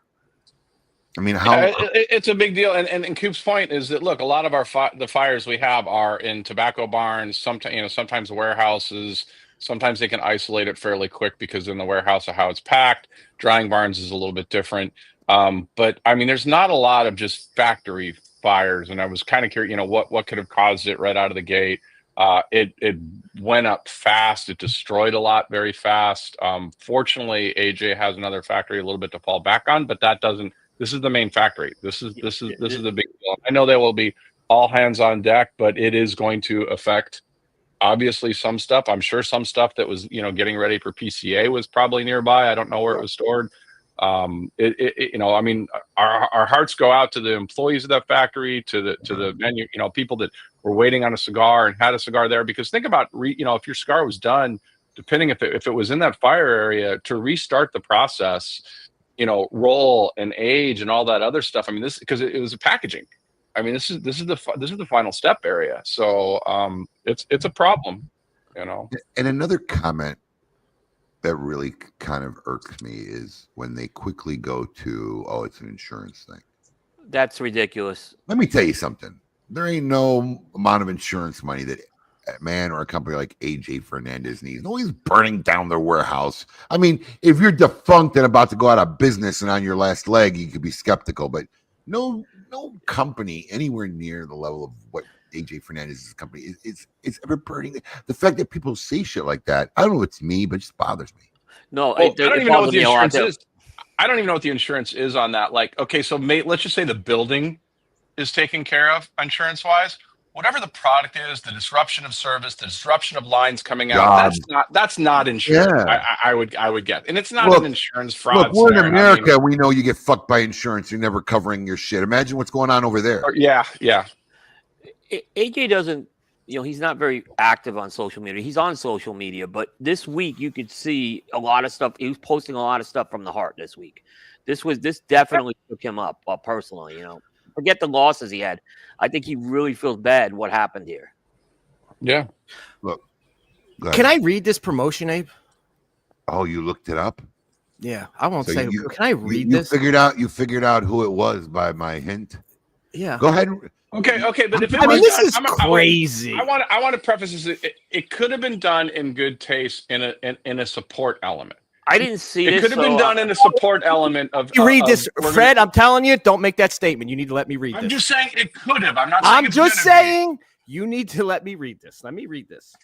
Well. Seems things got a little too hot over at AJ Fernandez. All right, I know who this is.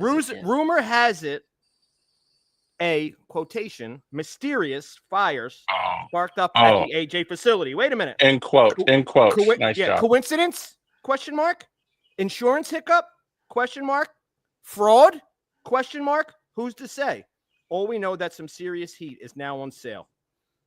I mean, that's crazy. We know who that is. Crazy. We know that. The sad part is another manufacturer is basically they're in bed with that company too. I mean, it's just I don't know who greenlit that fucking thing. Like, I mean, all right, look, I employ not a massive amount of people, but I have a nice. The URL's down, but it still exists. How did you find it? Time thing? There's ways and means. They do things on affiliate pages that apparently they forgot to take down as well. Oh, so yeah, I mean, look, like I said, I'm not huge like any of these companies. I don't have that many employees, but even in my time, sometimes there's a guy who thinks something really bad, something stupid. But I gotta know who the fuck greenlit that fucking marketing plan. Who thought that was going to be funny or taking over well? I mean, that could be something in the poorest taste. No, Wesley, it's not Pravada. This is a major player in our industry. Oh, I found it. It's a major player in our industry. I found it. One of the newest major players in our industry. And I just don't know who would greenlight that. I mean, it's just insane. Well, the innuendos in that thing you read, and I just found it on here too. I mean, putting mysterious in quotes and alluding. They use the word fraud, bro. Yeah, I mean that's question mark. Bro. I mean, that was crazy work. Well, I'm guessing if this particular person that did this was next on the line to be shipped cigars from AJ, you just went to the no shipping list or bottom of the list after that move. Well, I heard there's a little bad blood between them, but that's just taking it too far. That's just no wrong. Like I said, none of it's good. Look, it's not good for our industry. It's not good. Nobody wants to see that. Henderson had a fire a couple of years ago. I mean, look, like I said, Fuentes had a few fires. It's part of this industry. But I've never been so disgusted of shit I've seen after the fact, for whatever reason, as this particular one. One of the things. Let me tell you something. I got no special beef in this game or whatever, but I'm just going to tell you something, man. Like, I wouldn't deal with a company that would do something like that. There's plenty of people out there who's got deals and cigars and whatever, and it's just I don't know. I can't believe that got out there. Somebody had to have gotten in trouble. There's just no way that makes it that far. Email campaigns. One of the things I love about this industry is the other side of the coin of when competitors will rally around you. When something bad happens. That's what we do. Look, even from my standpoint, and this is insignificant compared to everything we're talking about right now. When in 2014, 15, when my booth was stolen out of my storage, I showed up in Vegas. We went to go get the booth, and it had been stolen. And I did a tweet from the floor on one of the setup days, like 2 days before, day before, going, "Don't have a booth." I had some chairs, and that's all I had. And I said it was stolen. The number of manufacturers, big names, that sent me private messages going, "What do you need?" And literally 2 companies within 24 hours had an entire booth built for me with my logo 10 feet wide on there. Didn't want any money. They had guys in Vegas who were graphics and could build booths and stuff like that. And I was nobody. I was a small boutique guy, and these were big guys reaching out. The way this industry will rally around when there's something like that, because look, make no mistake, we're all in competition with each other. Not me, but I mean, manufacturers are.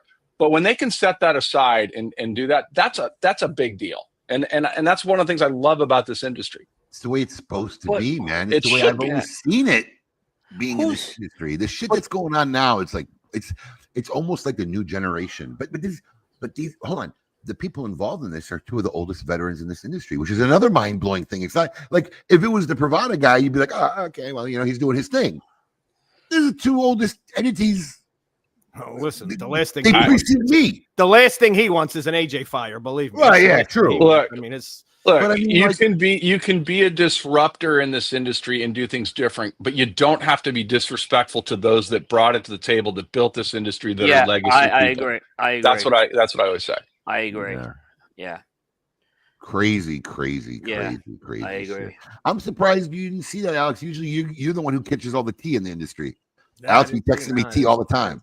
Yeah, I didn't see that. I thought it was from someone who works with them who sent that. I didn't necessarily think it was that. No, it's somebody selling. Yeah, they're taking advantage of it and making a sale, man. Now, now look. Listen, making the sale was one thing. The wording of the sale was crazy. The worst. Like I could have said, look, you wanted to say, hey, listen, anybody who buys a product, which we accidentally did or whatever, and you don't realize it's actually not as helpful as you think it is, but we're going to donate $25 from every box of AJ sold to help the roller. Like I said, it could have been done right. Right. It could have been done right. Right. You're depleting inventory, which, is going to be a quick problem for them. But hey, there's ways it could have been done right. It's not, but this was like, look, if you wanted to sell it, you say, look, hey, this week we are selling AJ cigars due to the fire. We are not discounting them. And the reason we're not discounting them is because we're donating $30 every box to whatever. Yeah. That would have been a classier way to do it. That would have been you're still getting sales, but it's a classier way to do it. Yeah. Listen, dude, it was so easy even to do that. All you had to say was yes, and we're even if you wanted to discount, we're discounting so we can order more AJ product to support AJ through the fire. That's good too. There's so many Literally. ways to do it. Yeah. Literally. Yeah. All right, Coop. What else you got? Well, business still has to go on in the cigar world. And I'm sure, like I said, maybe the timing wasn't right for this announcement. Maybe, but I guess the trade show coming up, they had to make the announcement. AJ Fernandez does have a new cigar coming out. It is called the New World Decenio. It is going to make its debut at the trade show next month. It's the 6th blend that they put under the New World line, and it commemorates the 10-year anniversary of the New World blend, which really is the blend, I think, that put AJ's company on, not necessarily AJ himself, but the company on the map as far as that goes. So, oh no, San Lotano Oval put him on the map. That's true. You're right. Like San Lotano, you're right. San Lotano Oval was first. So you're right. You're right on that. Yeah. Let me put it into perspective, right? Just like Vintage put Rocky on the map, but Edge built the company. Yeah, New World was a monster. Fair. Yes. Yeah. That's fair. But yeah. I see where Fred's coming from. That was that New World. You're right. New World. You're Rocky Patel Edge. New World ate San Lotano, unfortunately for AJ. Yeah, but San Lotano died. Oval was a big deal though when it came out. Yes. I remember. I think it was like the very next year after New World came out. The new price sheet. New World was the only thing that went up because it was bastardizing every other product. It was. Yeah. I mean, God, that was like a $6 cigar when it first came out. AJ No pics of this one yet, huh, Coop? I didn't see any. Not just you. Like, there's no pics of this cigar anywhere. No, they didn't provide any pics yet. They didn't put pics up. I talked to Laurel on Thursday night, and Laurel said they didn't have the pics yet either. Obviously, there's probably a lot going on right now, but yeah. I was actually in Nicaragua, and AJ kind of like was upset, and not in a bad way, just like in a curious way. Why are you selling so much New World? I'm like, how can you not?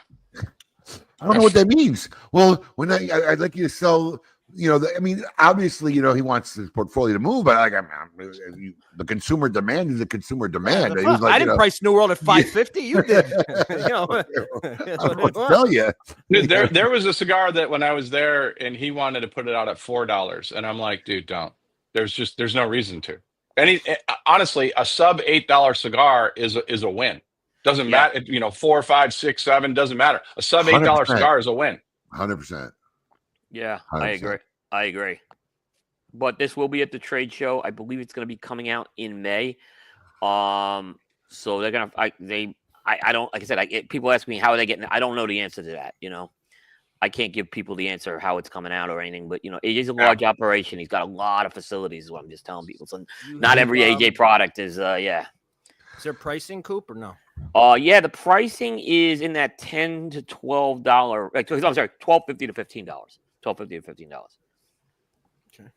So a little higher price, but again, but that's the same range as the Dorado. Dorado's that's what I'm saying. It's in the same range as that range. Yeah, and what's different about this is the San Andreas wrapper, which they didn't have a San Andreas under the New World. So I like that San Andreas. Like me some San Andreas. You're the San Andreas.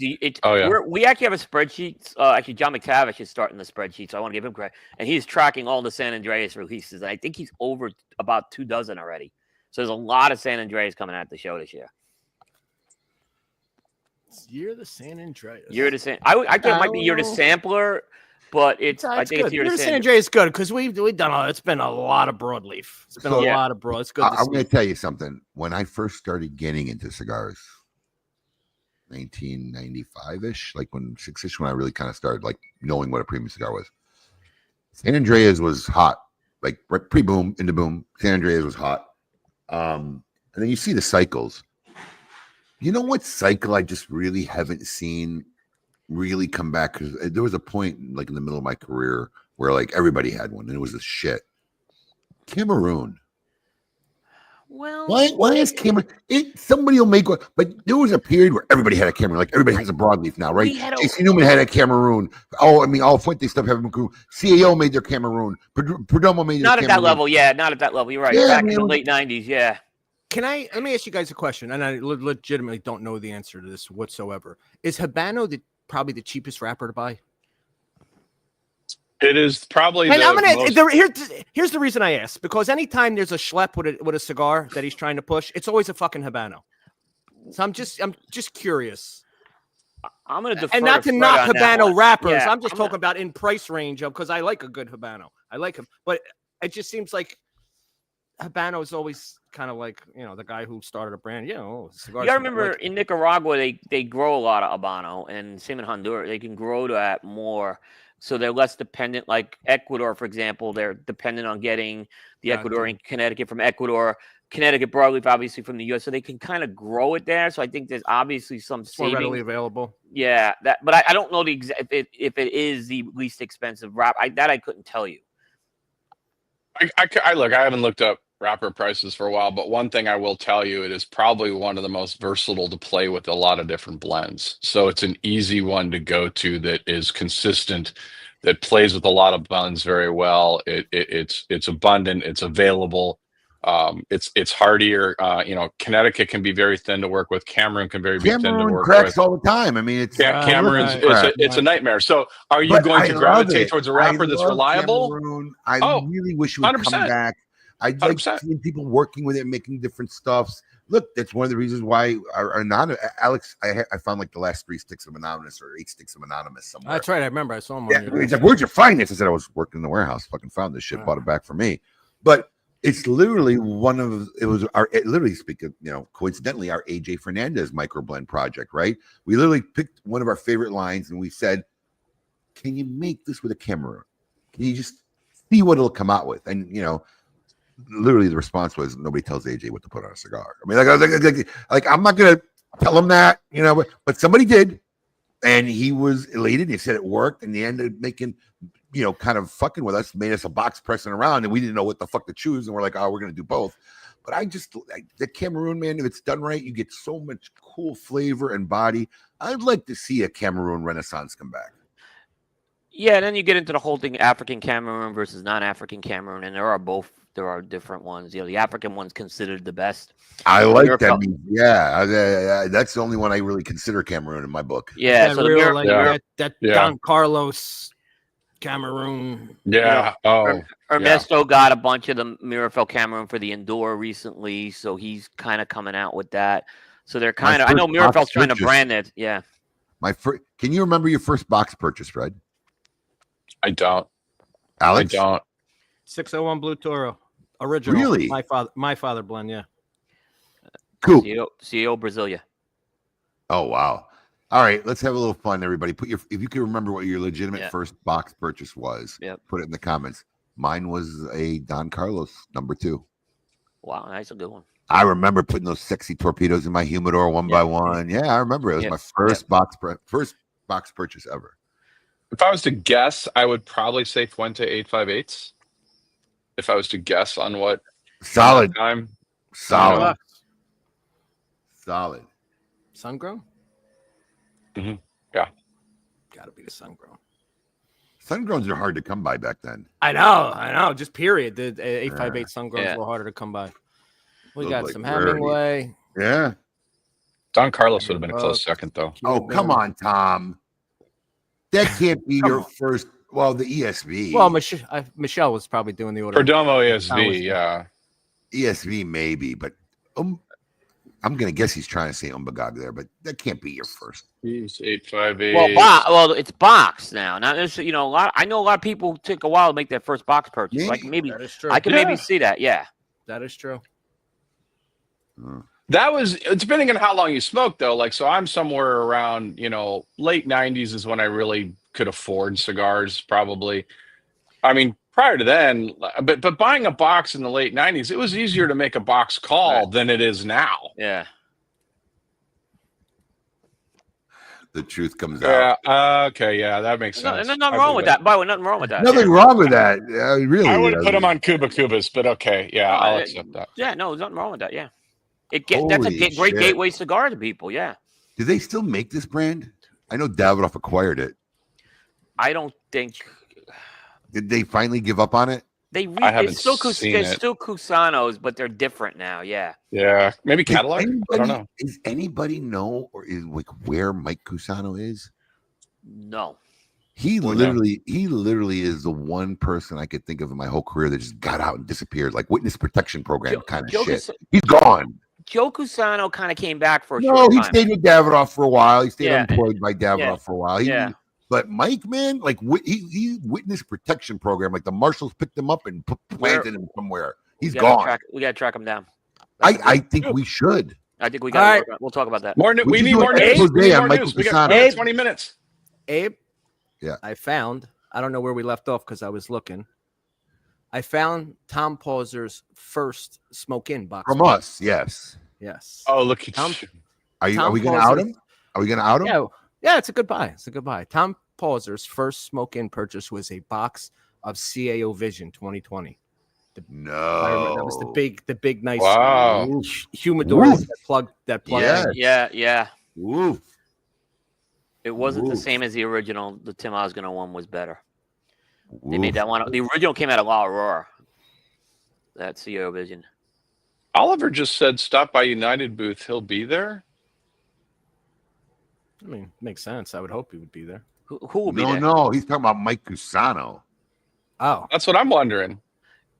He's got. I know Mike's. Yeah, I could maybe see that because Dave, I think, is maybe a guy who was. I know he did a lot with Mike Cusano over the years, so I could see that. Huh. Wow, that's good to know. Well, I'm talking to Oliver at the show because I'm going to Spain The next one month. guy for a who I month, thought and really got out. They're bringing him back in. Like, what the fuck? That's what happens. Yeah. Trust me. They had a yesterday. United had an announcement too. They did a said price yes. reduction.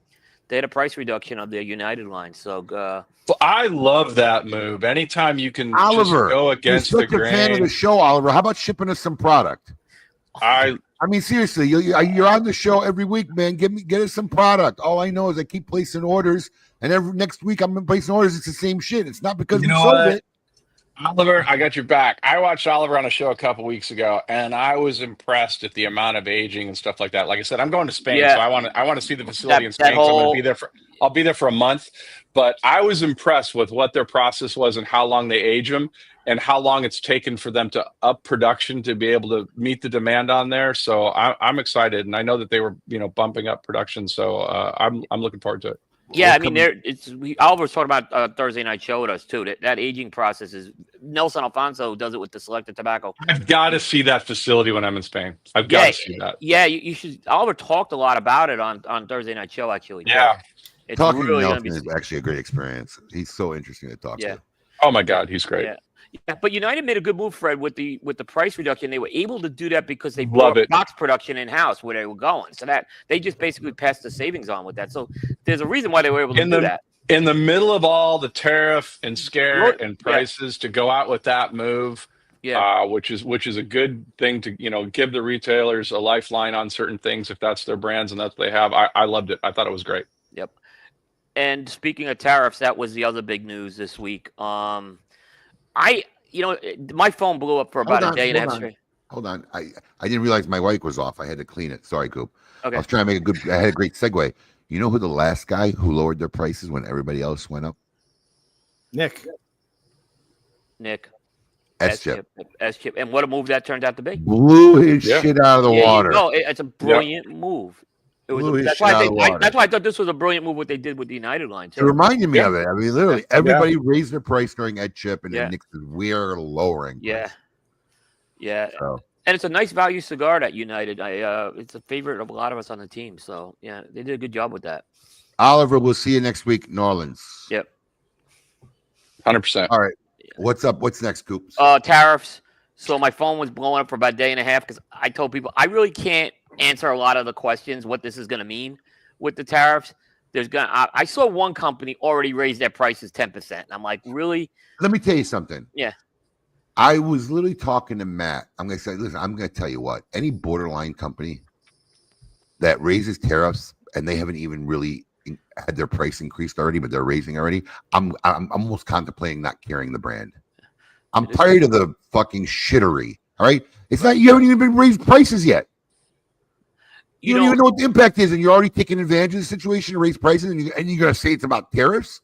Yeah, that's ridiculous. And this was a boutique company that did it, and I won't say any more. But I'll contact you after the show, because I'm telling you, I'm prepping with this. I was just really talking with our operations guy. I swear to God, I said, listen, if you're going to raise shit, I'm going to stop carrying it. Don't need it.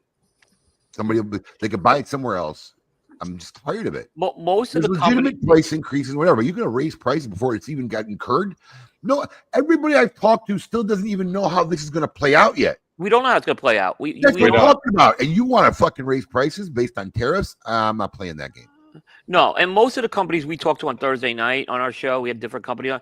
That was kind of the answer we got. We don't know yet. It's too early. Look, we're going into the show. This is what we're bringing to the show. We announced pricing. A couple of companies said we may hold off on announcing the pricing just because they hadn't said it yet.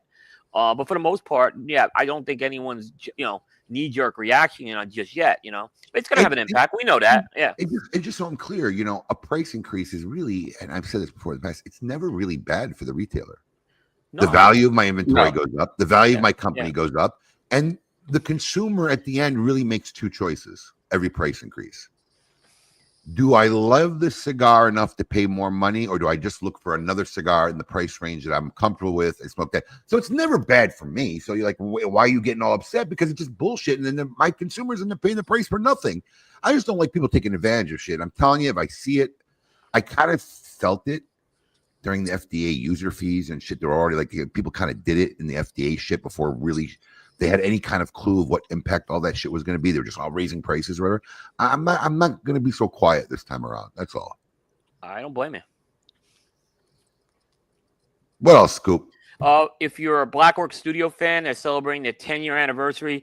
They have a collection coming out. I don't have the pricing on this yet. It's called the Blackwork Studio Boombox. So it's in a box, like with a boombox design. Basically, this has all the LEs that Blackwork Studios released from over the past 10 years. So if you want to get like some of these that they haven't produced in several years, you're going to be able to get it in that sampler. I will take 1 million boxes. They will sell these.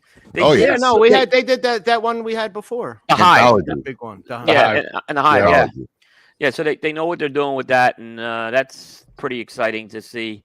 I don't have a price on that yet. I imagine it won't be cheap, but I imagine they'll go fast too. Let's take all those. Yeah. I didn't get production numbers. I don't know how many. I mean, there's got to be a limited number of boxes because it goes back deep on the portfolio. So I don't even know what the box count is. I suspect it's not super high, and they're gonna go. If you get one of those and don't take a social media pic with it on your shoulder. Yeah, right. 100%. You don't deserve one. Then you don't deserve one. That's all I got to say. If you go back to the early days of Blackwork Studio, there's some gems in there that were favorites, and so it's a good chance to get those. The Syndustry, Boondock Saint, those are in there. Nice. So yeah. It wouldn't be. We just got to mention this STG release of the week. This segment's going on. This part of our show has been going on for what now? 2 years straight. Well, I created this segment. I know. The new CAO. I think I saw a couple people smoking this maybe this morning. In the social. Fascia Soul, something new soul. Fascia Sombra. Sombra means shadow, and shadow. This is a shade cigar that they're putting in. To the Fasa series, which they have the Soul and the Noche, which is the sun-grown in the Connecticut. Sun-grown in the Connecticut broadleaf. So this is, I think, already hitting the stores, obviously. But this will not be at the trade show because General. It's forged year.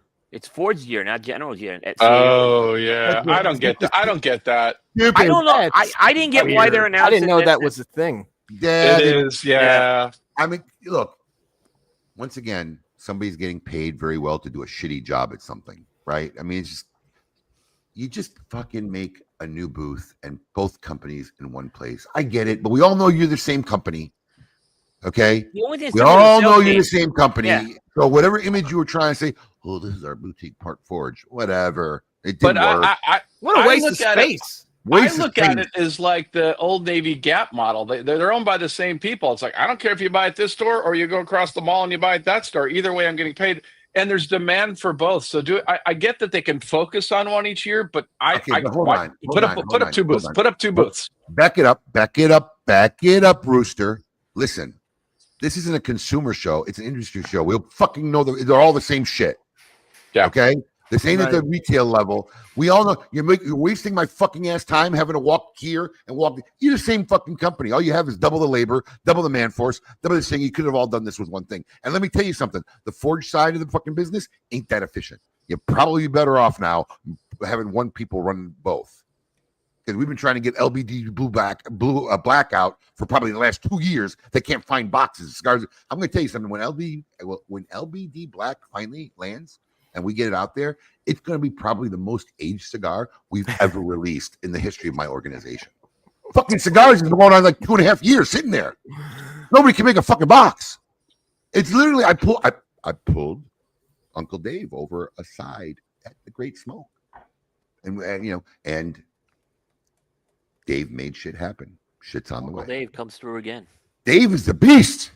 Tell you what, he's a beast. He's awesome. He's a beast. But yeah, man, just merge it. Go to shows together. You really think it's cost effective for them on a retail level, on an industry level? They have two booths for what? What possible benefit could there be in that, Fred? I get it, but I mean, it's better than not bringing them at all. It's better than not. Bring both. I mean, make one booth. Make it practical. It's just simple. You want to put your press releases out as you got two separate organizations because this one, or look, even if it's a division of you, that's fine. Put it out there, but I wouldn't run the company internally that way. It's a fucking clusterfuck. I don't know why you would come out with general stuff now either. That didn't make sense to me. You're not going to the show? You're not going to show. You let Fords have the next few weeks, and then you could do your general stuff, in the middle of spring, late spring. So I did not understand that move at all. But Abe made the best point, though. The point is, it's a retailer show. It's not a consumer show. Yeah. You can decide. You can decide to do this great smoke and which one fits that audience better. But this is the retailer show. That's a fair point. Yeah, that's a fair point. What else you got, Cooper? All right, last story. This is kind of a multifaceted story too. A lot of news out of Crowned Heads this week. First up, they have a new cigar. Yes. Yeah. In fact, I just got the last part of the story of Uncle Coop this morning. I didn't even have the link for Alex last night, but this part is in there. New cigar called Broadway coming out, named after Broadway in Nashville, which is a big thoroughfare. If you look at this cigar, it's got new branding on it. There's a new Crowned Heads logo on it. So they're going to start now selling cigars with the Crowned Heads name on it a lot more. And in addition, they're going to be converting other lines to this branding. And the lines that I know are converting, according to what Andy Yaffe told me Thursday night, are La Imperiosa, Mil Diaz, and Mil Diaz Maduro. So they're going to see this Crowned Heads packaging moving to some of those existing brands. So this is another broadleaf cigar that they have, and this is coming out of the Noxa factory, and this is going to be at the show shipping in May. But this is a big change for Crowned Heads with their branding now. This is a major change they're making. Interesting. Now, I wonder if this ties to the other part of the story. Of course it does. Yeah. So Mike Condor, who a lot of people know, longtime person in the cigar industry, he founded Crowned Heads with John Huber, has retired. So he has sold his shares of the company to Tim Osgener, who already owned part of Crowned Heads.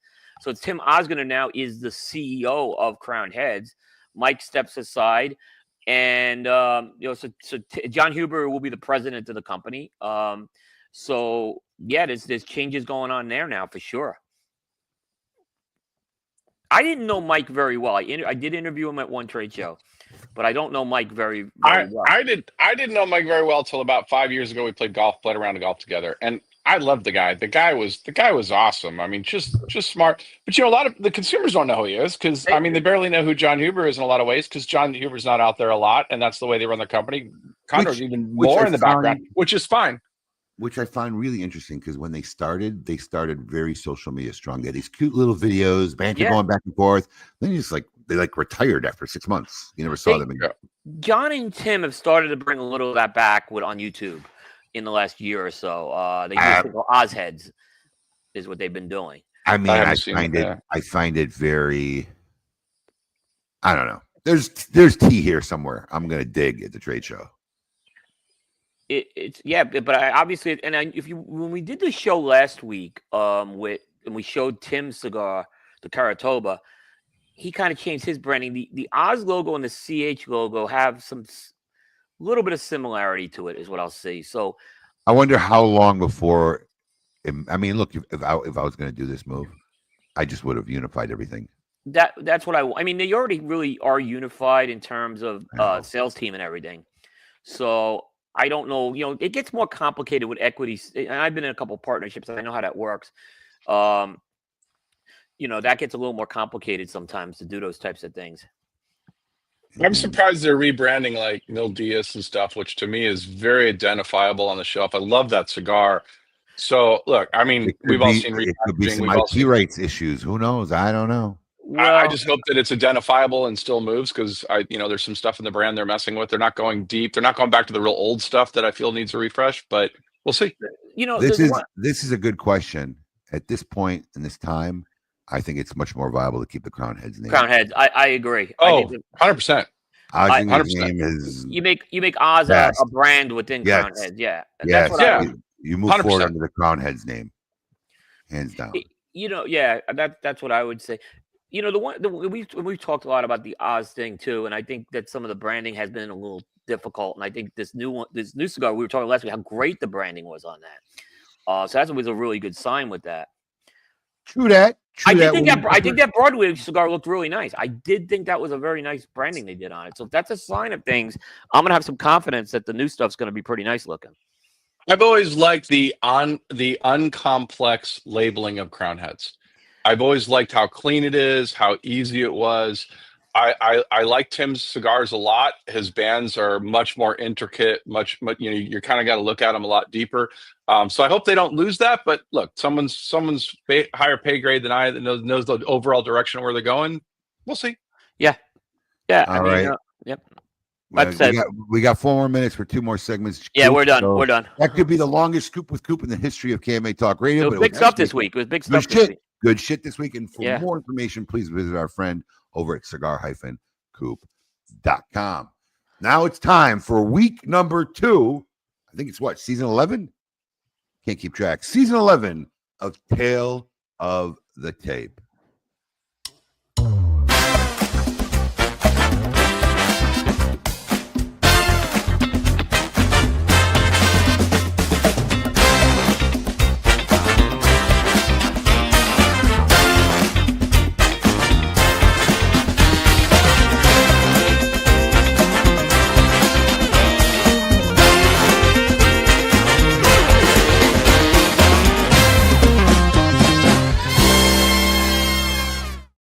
You know what I really like about that intro? It seems like a sitcom dad show sound back around. I literally think like it was. It does. Right? It does. It actually fit. Yeah. It did fit. All right. Well, while we're naming our number 9 out of our top 10 this week, Fred, think about some of your favorite TV dads, and we'll get back to you. I'll make it easy and kick this one off this week. Coming in at number 9. One of the newer ones, and I know it was kind of a politically left show, but I found it funny. I found it relevant, especially family life kind of shit, especially with my family. It's Anthony Anderson as Dre Johnson from the Blackish Show. I found him, and one of the parameters that we had, Fred, is I just picked dads that I really enjoyed watching. I found entertaining, not based on how great of a dad they were on the show, because it's easy to write a script for a great dad. So these are guys that I really enjoyed the character, enjoyed tuning in, and enjoyed watching the show. He comes in at number 9. Cool. Alex, you're muted, or your mic's not working? Oh, I am muted. I mean, I said I like Anthony Anderson. That's a good pick. I like him. It was a good show. It really was. It was funny. So I'll jump in. My number 9 pick, as everybody knows from last week, I'm counting down the bad guys / good dads. My number 9 pick is literally Satan, Lucifer Morningstar. Yeah, good one. That's a good one. Now, I mean, this guy is Satan, who winds up having a kid late seasons, and really is trying to break the cycle of the absent dad, who unfortunately for him, his dad happens to be God, who he is totally absent from. So here we even have the devil himself trying to be a good dad. Let me tell you, Number but 9. he really wasn't a dad till like the final 1 or 2. Yeah, it seasons. was late season. It was late season in Yeah. when he became a dad. I'm gonna tell you something. I don't know. Are you a fan of Neil Gaiman? I don't know who that is. Writer. He wrote it. He wrote Lucifer and a lot of other shit. I love Neil Gaiman. So I do a lot of audiobooks, and he reads his own. He's one of my favorite audiobook guys because he fucking reads his books. Great, I like those right? guys that do that read their own books because they have. But a feel for here's their the own funny book. thing. I never knew that Neil did Lucifer. And then I can't remember what episode it was, but you know how sometimes there was either God talking or there was a narrator talking in Lucifer? It was fucking Neil Gaiman. I'm like, why is Neil Gaiman talking on freaking Lucifer? And I really did. You only realize that. He was involved in Lucifer. But yeah, I'm a huge Neil Gaiman fan. He's a great writer. Cool. What do you got? Again, my premise was going with who I thought had good fatherhood attributes. So I went with this is an old character for sure. Herman Munster from the Munsters. I just love the scenes with him and Eddie Munster. There was just some really good moments, and whether it was Herman Munster playing baseball or driving the hot rod or going, taking his son up to things at school, the family pet at home. It was Herman was awesome, man. I loved Herman Munster. Real quick to Gary Books, another great Neil Gaiman series. And let me just tell you something. I know the show only went 2 or 3 seasons. If you didn't read the book, do the book. The book was fucking awesome. Yep. Great fucking series. Great book. Fred, favorite TV dad? Red Foreman, That 70s Show. Ooh. Good one, Fred. That's a good one. You might find him on some lists. Ooh. Yeah. He's pretty solid for me. Great Great one. I like that pick. Yeah. Great one. Well, this closes up our week number 2 of Tale of the Tape. Join us. Are we broadcasting next week or are we skipping next week? No, we're not. Right? You guys are at PCA, right? Yes. Yeah. We'll be back in 2 weeks. First week of our number 8 picks. Do you got a would you rather? Anybody? We got a would you rather? All right. As closing, as always, and traditionally on KMA Talk Radio, it's time to find out from the fine folks over at Drew Estate. Would you rather?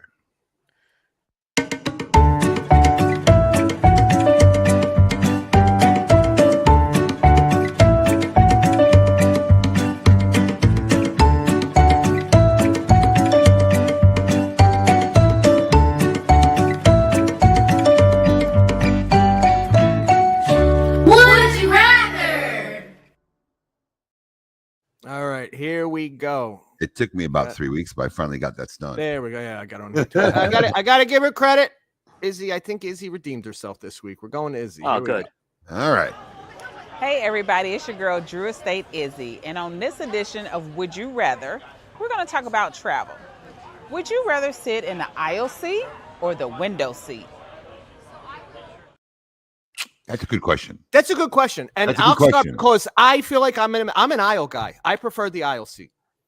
I want to get out first. I want to have the little extra room to kick my leg out if I want. I want the aisle. I don't care about the window. You can't kick your leg out. They're going to trip all over it. They run it over the cart. I'm a window guy. No, you got to pay attention when the cart's coming. 100%. Yeah. I'm a window guy. I like to be buried in. I like to be away from everything out there. You got the wall. The wall's nice. Yes, I'm a window guy. I've flown. My wife always gives me the window. She takes the aisle every fucking time.